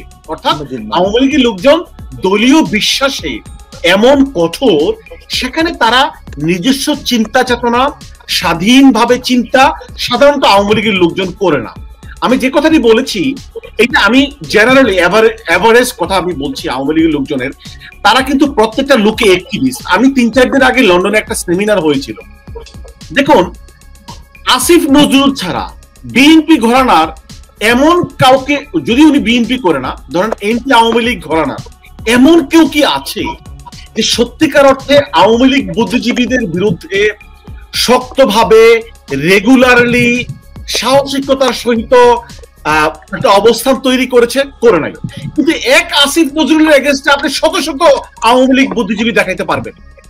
সুতরাং আওয়ামী লীগ যখন বলবে চন্দ্রিমা উদ্যানে জিয়া নাই, শত শত বুদ্ধিজীবী বলবে, সাংবাদিক বলবে, টিভি মিডিয়া ব্যক্তিত্ব বলবে, সাংস্কৃতিক কর্মীরা বলবে, আর আওয়ামী লীগের তো পুলিশ, লাঠিয়ান বাহিনী, কর্মী বাহিনী আছেই। এই বিশাল বাহিনীর এগেইনস্টে আমার মনে হয় না অতীতের যে হিসাব বিএনপি, মানে আমার মনে হয় না যে আওয়ামী লীগের এই কাজটি, অন্যায় কাজটি বিরুদ্ধে বিএনপি কোনো শক্তিশালী প্রতিরোধ করে সফল হবে বলে আমার মনে হয়। জি, ধন্যবাদ আপনাকে। আমাদের সাথে একজন মোহাম্মদ ইদ্রিস নামে একজন দর্শক জয়েন করেছে। মোহাম্মদ ইদ্রিস, আপনি আমাকে শুনতে পাচ্ছেন? জি, আসসালামু আলাইকুম, শুনতে পাচ্ছি। আমার প্রশ্নটা হচ্ছে, আপনার প্রশ্নটি কি, প্রশ্নটি করুন, আর তারপরে আমাদের অতিথিরা। এত গ্রেফতার, এত ফাঁসি যার পরেও জামাতে এইভাবে তাদের কার্যক্রম চালিয়ে যাচ্ছে, এটা কোন কিসের ভিত্তি করে? বা এত গ্রেফতার, ফাঁসি হওয়ার পরেও তারা হ্যাঁ, দেখতে পাচ্ছি যে ওই দিন গ্রেফতার হওয়ার পরে তারা আবার নতুন গঠন, সেই জায়গায় নতুন একজন বসায় দিতে, আর শিবিরে, হ্যাঁ সেক্রেটারি শপথ করাইছে, শিবিরের কার্যক্রম তারা চালিয়ে যাচ্ছে। আচ্ছা আচ্ছা, এত সাহস পায় কই তারা? এইটাই আপনার কথা, যে তাদের আত্মবিশ্বাস কোন জায়গাটায়? জি জি, তাদের এত সাহসের পিছনে রহস্যটা কি? কোন রহস্যে তারা এত সাহস, আত্মবিশ্বাস নিয়ে তারা কাজ করতেছে? তো জি, আপনার এখানে শব্দ হয়, ইনশাআল্লাহ আপনি উত্তরটা শুনেন। আমাদের উত্তরটা অ্যানালাইসিস সুলাইমানের কাছেই যাচ্ছি, যে অ্যানালাইসিস ইয়াং ম্যান আপনি এই সময়ে, আর যারা এই যেই আমাদের অতীত মানে আমাদের দর্শকের মধ্য থেকে এসে যে প্রশ্নটা করছে উনি হলেন একেবারে ইয়াং, মানে ছাত্র, আমরা চোখে থেকেই বুঝতে পারছি। তো এই ইয়াংদের চোখে এই প্রশ্ন যে মানে কি করে সম্ভব, হাউ পসিবল? জি, আমি প্রশ্ন বুঝতে পেরেছি মাসুক ভাই, আমি প্রশ্ন বুঝতে পেরেছি, আমি উত্তর দিচ্ছি। আসলে আমার শ্রদ্ধেয় ছোট ভাই দর্শক যিনি প্রশ্ন করেছেন, তাকে বলছি যে আসলে জামাত ইসলামী একটা আদর্শ ভিত্তিক দল, তাদের একটা আদর্শ রয়েছে, আর সেই আদর্শ হচ্ছে পিওর ইসলাম, কোরআন সুন্নাহ, রাসূল সাল্লাল্লাহু আলাইহি সাল্লাম। তারা মনে করে থাকে রাজনীতি করা এটা তারা নবীওয়ালা কাজ মনে করে, সুন্নাতের অংশ হিসেবে তাদের একটা ডিভাইন রেসপন্সিবিলিটি মনে করে, তারা দায়িত্ব কর্তব্য মনে করে তারা এটা করে, সওয়াবের নিয়তে করে। এই যে একটা আদর্শিক শক্তি, তারা জান্নাতে যাওয়ার আল্লাহর সন্তুষ্টির জন্য করে। এর মানে তাদের রাজনৈতিক কার্যক্রম নিছক দুনিয়াবি ক্ষমতা আসা যাওয়া এরকম বিষয়টা নয়। তারা সামগ্রিক ইসলাম একটা পরিপূর্ণ জীবন ব্যবস্থা, তারা ব্যক্তি জীবনে, পারিবারিক জীবনে, আগে ব্যক্তি জীবনে, তারপরে পারিবারিক জীবনে, তারপরে রাষ্ট্রীয় জীবনে যার অবস্থান থেকে যতটুকু সম্ভব রাজনীতি করা, তারা এইভাবে দেখে। এর মানে ইসলাম পরিপূর্ণ জীবন ব্যবস্থার অংশ হিসেবে রাজনীতিকে দেখে। এই কারণে তারা মনে করে থাকে এটা সুন্নাত, এটা নবীওয়ালা কাজ, এবং এই কাজ করতে গিয়ে আল্লাহ রাসূল সাল্লাল্লাহু আলাইহি ওয়াসাল্লাম, সাহাবায়ে কেরাম বিভিন্ন প্রতিকূল পরিবেশের মুখোমুখি হয়েছেন, এবং সব ধরনের প্রতিকূলতা অতিক্রম করে ঝুঁকি নিয়ে যে কোনো মুহূর্তে মঞ্জিলে মকসুদে পৌঁছানোর সর্বোচ্চ চেষ্টা করাটাই হচ্ছে ইসলামের শিক্ষা, সালফে সালেহিনের শিক্ষা, রাসূল সাল্লাল্লাহু আলাইহি ওয়াসাল্লামের শিক্ষা, এবং তার মধ্য দিয়েই সফলতা। এটাই হচ্ছে আল্লাহ রাব্বুল আলামিন মানুষকে এজন্যই পাঠিয়েছেন যে কোনো মূল্যে তার মঞ্জিলে পৌঁছানোর চেষ্টা করতে হবে। এই যে ফিলিংসটা, এই যে মানসিকতাটা, এই যে আদর্শটা, ইসলামী আদর্শটা, এটাই হচ্ছে একমাত্র সফলতা, মানে নববী মানহাজ, নবীওয়ালা কাজ। এছাড়া অন্য কোনো কারণ আছে বলে আমার কাছে মনে হয় না। এই কারণে আমি যেটা বলতে চাই আমার সম্মানিত দর্শককে, যে জামাত ইসলামী, ইসলামী ছাত্র শিবির সহ আরো যারা ইসলামী আন্দোলন করে, প্রকৃত পক্ষে যারা ইসলামী আন্দোলন করে, সেটা অন্য দল হতে পারে, তারা শত বাধা বিপত্তি, অত্যাচার, নির্যাতন যে কোনো পরিস্থিতিতে তারা টিকে থাকবে, তাদেরকে নিঃশেষ করা সম্ভব নয়। এক পর্যায়ে তাদের চেষ্টা যেখানে শেষ হবে, তখন নাসরুল্লাহ, আল্লাহর সাহায্য আসবে, এবং আল্লাহর সাহায্য এখানে তাদের টিকে থাকার একটা রহস্য। কারণ দুনিয়াবি অনেক ক্যালকুলেশনে আমরা মুসলিম ব্রাদারহুডের দিকে যদি তাকাই, আমি দর্শককে বলবো যে একটা বই পড়তে, কারাগারের রাত দিন, জয়নব আল গাজালি, বাংলা অনুবাদ হয়েছে, সেটা পড়লে দর্শক বুঝতে পারবেন যে আসলে এই নেতাদের টিকে থাকার রহস্য কি, তারা কোন চেতনায়, কোন ইমানি বলে, কার সাহায্যে টিকে থাকেন, আল্লাহর সাহায্যে টিকে থাকেন, ইমানি চেতনায় টিকে থাকেন। এটা হচ্ছে সিম্পল উত্তর। আপনাকে অসংখ্য ধন্যবাদ, আপনি সুন্দর করে উত্তর দিয়েছেন যে এখানে তাদের ইমানের শক্তি দিয়ে তারা টিকে আছেন, এবং এই প্রতিকূল অবস্থা তাদেরকে স্পর্শ করতে পারে না। এটা বিশাল বিশাল একটা কঠিন প্রশ্ন এবং কঠিন উত্তরও আপনার এই প্রশ্নের সাথে সঠিক হয়েছে বলেই আমি মনে করি, এবং সঠিক উত্তরটাই দিয়েছেন যে এটা সাধারণ মানুষের পক্ষে সম্ভব না। আমরা যদি বাহিরের থেকে চিন্তা করি, বাহিরের চোখ দিয়ে দেখি, তারা যেই চোখ দিয়ে দেখছে সেই চোখ হয়তো আমাদের নাই, যে তাদের যে মনের চোখ, তারা হয়তো পরকালকে বিশ্বাস করে এই প্রশ্নটা করছেন। এখানে একজন দর্শক আমাদের সাথে জয়েন করছেন। দর্শক, আপনাকে দেখা যাচ্ছে না, বাংলাদেশ থেকেই আপনি প্রশ্নটা করার জন্য এসেছেন। কামরুল, না জি, আপনাকে দেখা যাচ্ছে না, ক্যামেরা আপনাকে অন্ধকার দেখা যাচ্ছে, সরি, আমি আপনাকে নিতে পারছি না। জি, আমাদের অনুষ্ঠান এখানে প্রায় শেষ পর্যায়ে আমি জনাব ব্যারিস্টার আবু বকর মোল্লা সাহেবের কাছে আসছি, যে বরিশালে দেখলাম যে বাংলাদেশ আওয়ামী লীগের নির্বাচিত বরিশাল সিটি কর্পোরেশনের মেয়রের সাথে সেখানের থানার ওসি এবং লোকাল যে টিউনু, মানে সদর উপজেলার যে টিউনু, তার সাথে একটা দ্বন্দ্ব হয়েছে। দ্বন্দ্বটা একটা হলো যে সরকার প্লাস প্রশাসন, এবং তারা দুইজনকে ওখান থেকে বদলি করে দেওয়া হয়েছে। তো এখানে অনেকেই, আমি যতটুকু তথ্য পেয়েছি বরিশালের, তিনি নাকি খুব প্রভাবশালী, খুব ক্ষমতাশালী মেয়র, যার কারণে প্রশাসনকে উনি বদলি করে দিতে পারছেন ওখান থেকে। তা আপনার কাছে কি মনে হয়, আওয়ামী লীগ বনাম প্রশাসনের মধ্যে কি কোনো খারাপ অবস্থা যাচ্ছে কিনা বর্তমান সময়ে, আপনি কি মনে করেন? দেখুন, আমি পূর্বেই বলেছিলাম যে আওয়ামী লীগের লোকজন যারা আওয়ামী লীগ করে তারা যে যেখানেই যায় তারা আওয়ামী লীগের আদর্শ, আওয়ামী লীগের চরিত্রটা ধরে রাখে। আওয়ামী লীগের লোকজন যখন সিভিল সার্ভিসে যায় তখনও কিন্তু সে আওয়ামী লীগ সিভিল সার্ভেন্ট হয়, আওয়ামী সিভিল সার্ভেন্ট হয়। পুলিশ হইলে আওয়ামী পুলিশ হয়, আর যারা রাজনীতি করে তো রাজনীতি করেই। আর সরকার যেহেতু জনগণের ভোটে নির্বাচিত না, সরকার কিন্তু আমলাদের উপর নির্ভরশীল, পুলিশের উপর নির্ভরশীল। সুতরাং এই সরকারে তাদের কিন্তু একটা খুব বড় ভূমিকা রয়েছে। আমি বরিশালের ঘটনাটা সম্পর্কে যতটুকু জানি যে সরকার মূলত এখানে আপোষের পথে গিয়েছে, তারা সফল। আমি বলবো এইটা যদি অন্য কারো সরকারে হতো এত সহজ হতো না। অর্থাৎ সিভিল সার্ভেন্টরা এবং রাজনীতিবিদরা দুই দিকে কিন্তু চলে গিয়েছিল, কিন্তু তারা সবাই কিন্তু আওয়ামী লীগ। ওই যে সিভিল সোসাইটি মানে সিভিল সার্ভেন্ট যারা সরকারের, যারা প্রশাসনের লোকজন, এগুলো আওয়ামী লীগের লোকজন, আর যারা রাজনীতি করে তারা তো আওয়ামী লীগের লোকজন। সরকার একটা সমাধান করে দিয়েছে, সরকার একটি সমাধান করে দিয়েছে। আমি মনে করি এটা সরকারের সফলতা। বাট আওয়ামী লীগ যেভাবে রাজনীতি করে এবং আওয়ামী লীগের সিভিল সার্ভেন্টের উপর যে সরকারের যে কর্তৃত্ব আছে দল হিসাবে, আমার মনে হয় না সিভিল সার্ভেন্টরা খুব বেশি আওয়ামী লীগের না, এটা আমার মনে হয় না।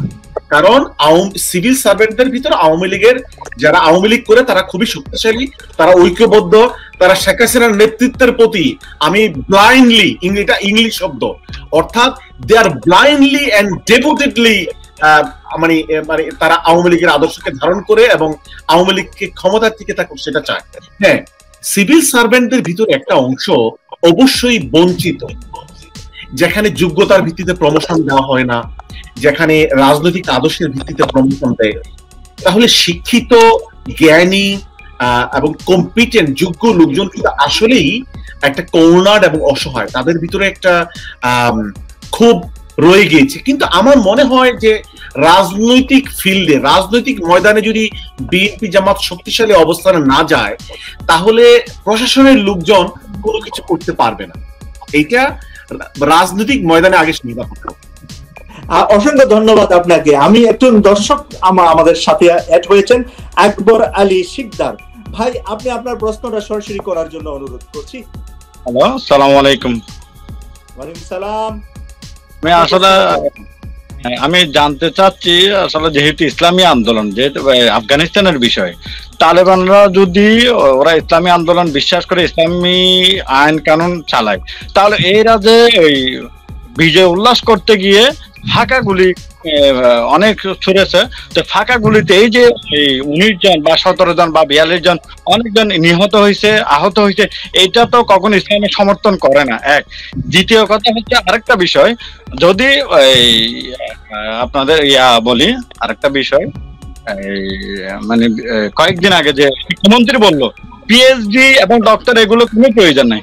আসলে একটা রাষ্ট্রের এই যে গুরুত্বপূর্ণ বিষয়, তাহলে তো ডক্টর শাহিন সুহেল উনিও তো পিএইচডি করলো, এইভাবে তো অবমূল্যায়ন হলো। ইসলাম কতটুকু সমর্থন এই বিষয়টা আসলে জানতে চাচ্ছে। আমি একটা আনএডুকেটেড করতেছি। আপনার দ্বিতীয় প্রশ্নটা আমারই বুঝতে কষ্ট হয়েছে, পিএইচডি ডক্টরেটের বিষয়টা। জি না, আমি বুঝতে পেরেছি, ঠিক আছে, প্রশ্ন বুঝতে পেরেছি। ওকে, থ্যাংক ইউ আপনাকে। মোহাম্মদ সুলাইমান, আপনি উত্তরটা দেওয়ার জন্য অনুরোধ করছি। জি, প্রথমে ভাইকে যেটা বলতে চাই যে আসলে তালেবান তারা অবশ্যই একটা ইসলামী সংগঠন, তবে ভুলের ঊর্ধ্বে নয়। তাদের অ্যাপ্রোচ, মেথোডোলজি নিয়ে নিঃসন্দেহে সমালোচনা আছে, আপত্তি আছে, থাকবে। এট দি সেম টাইম তারা একটা ইসলামী সংগঠন, এর সাথে সাথে তারা আধিপত্যবাদ বিরুদ্ধে একটা মুক্তিযোদ্ধা সংগঠন। তারা আধিপত্য থেকে দেশকে মুক্ত করার জন্য যুদ্ধ করেছে। তাদের মধ্যে একেবারে পুরোপুরি সবাই যে ইসলামী ধাঁচে তা নয়, কিছু কিছু লোক বিভিন্ন ট্রাইবাল কারণে অথবা এনটি ইউএস নানান কারণে কিন্তু তালেবানের সাথে যুদ্ধ করেছে, এমনকি অর্থের বিনিময়ে, টাকার বিনিময়ে যুদ্ধ, এরকমও দুই একজন আছে। তবে মোটের উপরে তারা নিঃসন্দেহে একটা ইসলামী সংগঠন, তাদের রুট কিন্তু ইসলামী সংগঠন। সেক্ষেত্রে আপনি যেটা বলেছেন যে ফাঁকা গুলি বা বিজয় উদযাপন করতে গিয়ে আপত্তিকর কিছু কাজ, হ্যাঁ এটা হয়ে থাকতে পারে।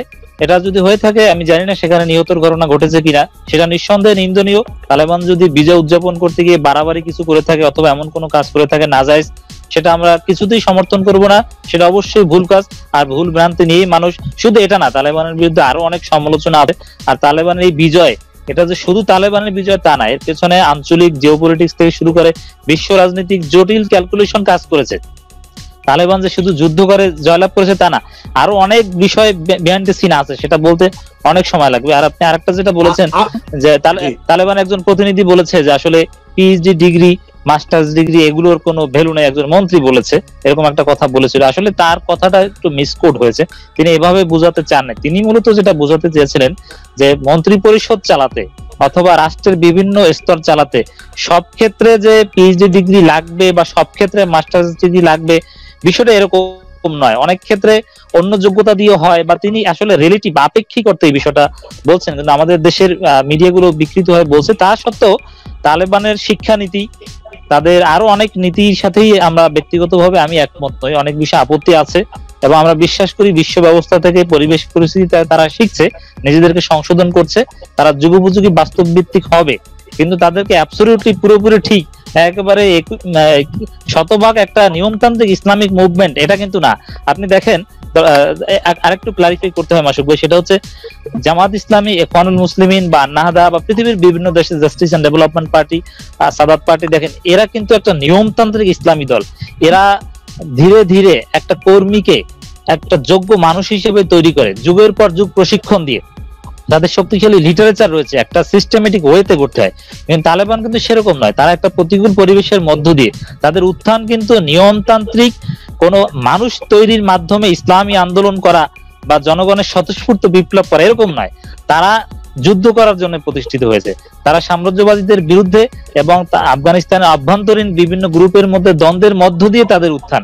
এটা জামাত ইসলামী বা ইখওয়ানুল মুসলিমের মতো নিয়মতান্ত্রিক ভাবে গণতান্ত্রিক অথবা জনমানুষের কাছে গিয়ে ইসলামের দাওয়াত পৌঁছে দেওয়ার মাধ্যমে ব্যক্তি গঠন, পরিবার গঠন, ধীরে ধীরে রাষ্ট্র গঠন এরকম না। অতএব তাদের মধ্যে এই বিষয়ে ঘাটতি থাকবে, এটা বাস্তবতা।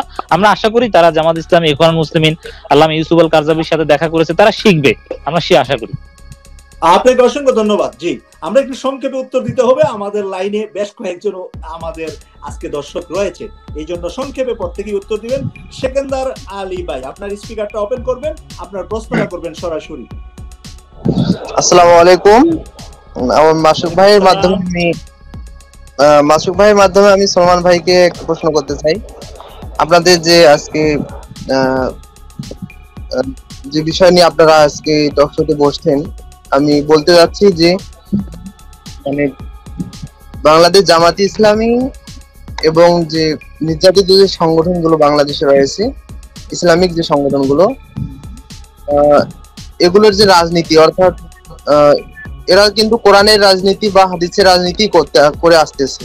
তো এদের কিন্তু বিজয়টা হয়তোবা তাদের উপর নির্যাতন হওয়ার কারণেই আমরা মনে করতে, আমরা ভীত সন্তুষ্ট হচ্ছে হয়তোবা তাদের কাছে, বা তাদের মনে করতেছি যে হয়তোবা তারা পারবে না বা বিজয় অর্জন করতে পারবে না।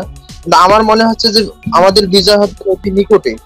তো আমি সলমান ভাইকে বলতে চাই যে আপনার কি মত, এই বিজয়টা কি আমাদের অতি নিকটে হবে? আপনার বিশ্লেষণে আমি জি, মোহাম্মদ সুলাইমান, আপনি সংক্ষেপে উত্তরটা দিবেন, আরো কয়েকটা দর্শকের প্রশ্ন নেওয়া লাগবে। জি, ধন্যবাদ। এখানে আসলে ব্যারিস্টার আবু বকর মোল্লা উপস্থিত আছেন, তিনি আসলে অনেক বড় লার্নেড পার্সোনালিটি। এইসব ছোটখাটো প্রশ্ন, এই কারণে আমি উত্তর দিচ্ছি। জি জি জি জি আমি আসলে যেটা বলতে চাই যে আসলে মানুষের চেষ্টা যেখানে শেষ সেখানে আল্লাহর সাহায্য শুরু, এটা বুঝতে হবে যে মানুষকে সর্বোচ্চ চেষ্টা করতে হবে। তা সেখানে বিজয়টা, এই বিজয়ের জন্য আপনাকে যোগ্য হতে হবে, আপনার যোগ্যতা অর্জন করতে হবে। আল্লাহর সাহায্য, গায়বী সাহায্য, এগুলো সর্বদা আল্লাহর কাছে সাহায্য চাইতে হবে। বাট সরাসরি আকাশ থেকে বদর যুদ্ধের মতো সাহায্য আসবে, বিষয়টা কিন্তু এরকম নয়। আপনাকে অর্জন করতে হবে, চেষ্টা করতে হবে। সেক্ষেত্রে বিশ্ব ব্যবস্থা বা যখন দেয়ালে পিঠ থেকে যায় বা অত্যাচার, নির্যাতন, মাক্কি জীবনের সাথে যদি তুলনা করি, এক পর্যায়ে বিজয় হয়। সেই ক্যালকুলেশন যদি একত্র করি, আমি ভাইয়ের সাথে, সেকেন্দার আলী ভাইয়ের সাথে একমত। আসলে আমি জামাত ইসলামীকে উল্লেখ করে একেবারে ছোট করতে চাই না, এখানে টোটাল ইসলামপন্থীদের বিশ্বব্যাপী তাদের একটা বিজয়ের সময় এসেছে। তারা অনেক অতীতের ভুল ভ্রান্তি থেকে শিখেছে, হাদিসের বিভিন্ন ভবিষ্যৎবাণী বাস্তবে রূপান্তরিত হওয়ার সময় এসেছে। এর মানে ইসলামপন্থীদের সুদিন সামনে, তবে সেই সুদিনের জন্য আরো পরীক্ষা নিরীক্ষা উত্তীর্ণ হতে হবে নিঃসন্দেহে। হ্যাঁ জি, আপনাকে অসংখ্য ধন্যবাদ। আমি এবং ব্যারিস্টার আবু বকর মোল্লা ভাইয়ের মাগরিব পড়তে হবে কিছুক্ষণ পরে, সেই জন্য লাইভটা আমরা সংক্ষিপ্ত করতেছি আর কি। লন্ডনে মাগরিব 20 মিনিট পরে, সেই জন্য আমরা আগামী কিছুক্ষণের মধ্যে লাইভটা শেষ করব। আমরা দুইজন লন্ডন থেকে আছি, বাকিরা যেখানে আছেন হয়তো বা মাগরিব এসাও অনেকে পড়ে ফেলেছেন বা অনেকের হয় নাই এখনো টাইম। আমি একটু আমাদের একজন দর্শক অনেকক্ষণ যাবত আমার সাথে ছিলেন, ওকে, ওনাকে সাজ্জাতুর রহমান, এখন ওনার ক্যামেরাটা বন্ধ। সেকেন্দার আলী ভাই, আপনাকে অসংখ্য ধন্যবাদ প্রশ্ন করার জন্য। পরবর্তীতে অন্য কোনো লাইভে আবারও প্রশ্ন করার সুযোগ পাবেন ইনশাআল্লাহ। জি, আজকের এই সময়ে আমরা অনুষ্ঠানটা একেবারে শেষ পর্যায়ে। তো এই পর্যায়ে যে আলাপ আলোচনা আমরা করলাম, এর উপরে জনাব ব্যারিস্টার আবু বকর মোল্লা সাহেবের মূল্যায়নটা কি, মূল্যায়ন করে আপনাকে বিদায় নেওয়ার জন্য অনুরোধ করছি। ধন্যবাদ, আপনি সুন্দর প্রোগ্রাম অ্যারেঞ্জ করেছেন। সোলাইমান সাহেব ভালো আলোচনা করেছেন, দর্শক শ্রোতারা ভালো পার্টিসিপেট করেছে, সকলকে ধন্যবাদ, সালাম। তো পরিশেষে আমি যে কথাটি বলতে চাই যে বাংলাদেশে অগণতান্ত্রিক রাজনীতিকে যে বাড়তে দেওয়া হলো, এইটার পিছনে যারা রাজনীতি করে তাদের একটা দুর্বলতা আছে, তাদের ব্যর্থতা আছে, আমি মনে করি অবশ্যই ব্যর্থতা আছে। আর এই যে আওয়ামী লীগের এই গণতান্ত্রিক অগণতান্ত্রিক শাসন ব্যবস্থা, ক্ষমতায় যাওয়া, অগণতান্ত্রিক ভাবে টিকে থাকা, এটার পিছনে শুধুমাত্র ডোমেস্টিক কারণ, লোকাল কারণে জড়িত না, এটার পিছনে রিজনাল এবং ইন্টারন্যাশনাল কারণও ফ্যাক্টরস জড়িত। আমি গতকাল একটি আলোচনা করেছি মরক্কোর ইলেকশন সম্পর্কে, আরো অন্যান্য দেশের ইলেকশন এবং রাজনীতি নিয়ে আলোচনা করি। সেখানে শুধুমাত্র অভ্যন্তরীণ কারণগুলো থাকে, একটি দেশের রাজনীতিতে অভ্যন্তরীণ কারণ থাকে না, রিজনাল এবং ইন্টারন্যাশনাল কারণ থাকে। তো এখানে আমাদেরকে যে জিনিসটা বুঝতে হবে, আমি একটি আয়াত তেলাওয়াত করছি, আমি যে আল্লাহ রাব্বুল আলামিন কোরআন শরীফে বলেছেন, বিসমিল্লাহির রহমানির রহিম, লাইসা লিল ইনসানি ইল্লা মা সাআ, মানুষের জন্য কিছুই নেই, তারা কিছুই পাবে না যদি না তার জন্য তারা সত্যিকার প্রচেষ্টা করে। শুধুমাত্র চাইলাম না, এটা হবে না। বাংলাদেশের জনগণকেই সত্যিকার অর্থেই প্রচেষ্টা চালাতে হবে, শক্তিশালী প্রচেষ্টা চালাতে হবে এবং সকলে মিলে ঐক্যবদ্ধ হতে হবে এই রাজনৈতিক অচল অবস্থা নিরসনের জন্য, গণতন্ত্রের জন্য, সুশাসনের জন্য, মানবাধিকারের জন্য। হ্যাঁ, বিরোধী দলগুলো কিছুটা ব্যর্থ হয়েছে বলতে পারেন, বা তাদেরও তো লিমিটেশন রয়েছে। সুতরাং জনগণের কিন্তু এখানে কর্তব্য রয়েছে, দায়িত্ব রয়েছে। আমি মনে করি দেশের জনগণ এবং ইন্টারন্যাশনাল কমিউনিটির সকলের সম্মিলিত প্রচেষ্টা হওয়া উচিত যে একটি গণতান্ত্রিক বাংলাদেশের জন্য, সুশাসনের বাংলাদেশের জন্য সকলে মিলে কাজ করা উচিত। এটাই আমার শেষ কথা। জি, আপনাকে অসংখ্য ধন্যবাদ আজকের এই গুরুত্বপূর্ণ কথাগুলা বলা এবং আমাদের ইউকে কসবা টিভিতে আপনি এর আগে অনেক অনুষ্ঠানে অংশগ্রহণ করেছেন এবং আপনার গুরুত্বপূর্ণ কথা শোনার জন্য আমাদের অসংখ্য দর্শকরা আপনাকে অনেক ধন্যবাদ জানিয়েছে। অনেক কমেন্টস আছে আপনার নামে এবং মোহাম্মদ সুলাইমান সাহেবের নামে। আমি মোহাম্মদ সুলাইমান সাহেবকে আজকের এই সকল কথার মধ্য থেকে কিছু কথা যেগুলা আমাদের জন্য মূল্যায়ন বা কল্যাণকর হবে সেই বিষয়ে 2-1 মিনিট কিছু বলে অনুষ্ঠানটা আমি শেষ করব ইনশাআল্লাহ। জি, ধন্যবাদ মাসুক ভাই, আজকে ব্যতিক্রমধর্মী প্রোগ্রাম অ্যারেঞ্জ করার জন্য আপনাকে ধন্যবাদ জানাচ্ছি। দর্শকদের পার্টিসিপেশন ছিল, দর্শকদের মধ্যেও ইসলামী আন্দোলন, গণতন্ত্র এগুলোর প্রতি একটা ইমোশন রয়েছে, এগুলো নিয়ে তারা ভাবে, চিন্তা করে, তারা ফিকির করে, সেটা মনে হয়েছে। আমি দর্শকদের উদ্দেশ্যে যেটা বলতে চাই এবং ব্যারিস্টার আবু বকর মোল্লা স্যার তার কথা যেটা বলবো, তিনি অল্প কথা বলেছেন আমার চেয়ে অনেক, কিন্তু তার অল্প কথার মধ্যে অনেক হিউজ মেসেজ ছিল, অনেক কিছুই তার কথার মাধ্যমে ফুটে উঠেছে বা অনেক ইঙ্গিত আছে অল্প কথার মধ্যে মাধ্যমে। আমি দর্শকদেরকে বলবো যে এই কথাগুলো ধারণ করতে, মূল কথা বা আমরা যেটা বলতে চাচ্ছি এটা স্যার বলে দিয়েছেন, আসলে চেষ্টা করতে হবে মানুষের। এটা মানে এই গণতান্ত্রিক দেশে যেখানে গণতান্ত্রিক রীতিনীতি প্রচলিত আছে বা সুযোগ আছে, সেখানে জনগণের দায়িত্ব পালন করতে হবে, প্রত্যেকে কুল্লুকুম রাইন ওয়া কুল্লুকুম মাসউলুন আন রাইয়াতিহি, অর্থাৎ প্রত্যেকেই আমরা দায়িত্বশীল এবং প্রত্যেকেই তার দায়িত্ব সম্পর্কে আল্লাহর কাছে জবাবদিহিতা করতে হবে। এজন্য আমি বলবো যে নিজের কাছে নিজে প্রশ্ন করা উচিত যে আমার দেশের প্রতি, আমার ইসলামের প্রতি একজন মুসলিম হিসেবে আমার যে সামাজিক রাজনৈতিক দায়বদ্ধতা রয়েছে এটা আমি কতটুকু পালন করতে পেরেছি। সমস্ত দর্শকদেরকে আমি সেই অনুরোধই করব যে আপনি নিজেকে এই প্রশ্ন করুন যে আপনি একজন দায়িত্বশীল এবং আপনার এই দায়িত্ব সম্পর্কে মাসুল, আপনি জবাবদিহি করতে হবে। তো এই প্রশ্নটা আমরা প্রত্যেকে নিজের কাছে করি এবং মূল বিষয় হচ্ছে ইসলামী আন্দোলন যে সংগঠনই হোক না কেন তারা যেটা বলে যে আপনার নিজেকে আগে পরিশুদ্ধ করুন, তারপরে আপনি ধীরে ধীরে অন্যান্য সবকিছু, মানে ব্যক্তি গঠন, আত্মগঠন করুন।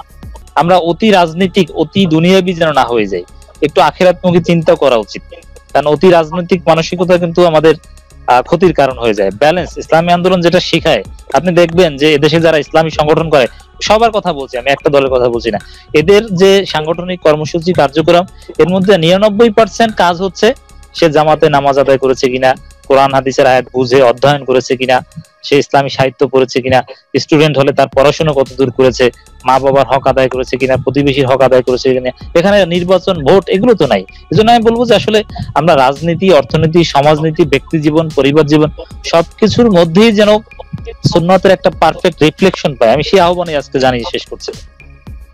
আপনাকে অসংখ্য অসংখ্য ধন্যবাদ। শেষের যে কথাগুলো বলেছেন আমি একটু আমার হৃদয়ের চোখ দিয়ে শোনার চেষ্টা করেছি, যেগুলো আমার জন্য প্রযোজ্য।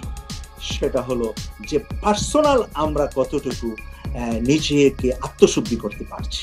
আলোচনা শুনলাম আর ঘুমিয়ে গিয়ে সকালবেলা গতকালের মতোই আমরা একটা বলে থাকি যে বাঁকা জিনিস আর সোজা হয় না, অনেক কিছুতে আমরা উদাহরণ দিয়ে থাকি। তা আমরা যদি সেই বাঁকাই থেকে যাই ইমানের দিক থেকে, আমাদের চরিত্র গঠনের দিক থেকে, আমাদের নৈতিকতার দিক থেকে, তাহলে আমাদের এই আলোচনাটা অর্থহীন হবে না, প্রয়োজনে আসবে না। যদি আমরা আমাদের জীবনে কাজে লাগাতে পারি আজকের এই আলোচনার মূল কথাগুলা, তাহলে অন্তত ইউকে কসবা টিভির এই অনুষ্ঠানের মাধ্যমে আপনারা দুইজন বিনা পারিশ্রমিকে এতটা সময় আমাকে দিয়েছেন, আমি বিনা পারিশ্রমিকেই এই সময়টা দিয়ে থাকি। ইউকে কসবা টিভির প্ল্যাটফর্মটা জন্ম থেকে গত 1.5 বছরের মধ্যে একই জিনিস করার চেষ্টা করছে, সেটা হলো মানুষকে সঠিক আদর্শের পথে ডাকার জন্য আমরা বড় বড় স্কলারদেরকে, বড় বড় আলোচকদেরকে আমরা আহ্বান জানিয়ে থাকি। এবং আমার প্রিয় দর্শক শ্রোতা ভাই বোনদেরকে বলবো ইউকে কসবা টিভির পাশে আছেন এবং পাশে থাকবেন, আমাদের ইউটিউব চ্যানেলটি সাবস্ক্রাইব করবেন, আমাদের ফেসবুকটি ফলোয়ার হবেন। পাশাপাশি মোহাম্মদ সুলাইমান অ্যানালাইসিস নামে একটি ইউটিউব চ্যানেল আছে, যেখানে উনি প্রতিদিন মানুষ গঠনের জন্য মানুষকে নতুন নতুন তথ্য দেয় এবং ওনার আলোচনা কিন্তু আমি প্রতিদিনই শোনার চেষ্টা করি।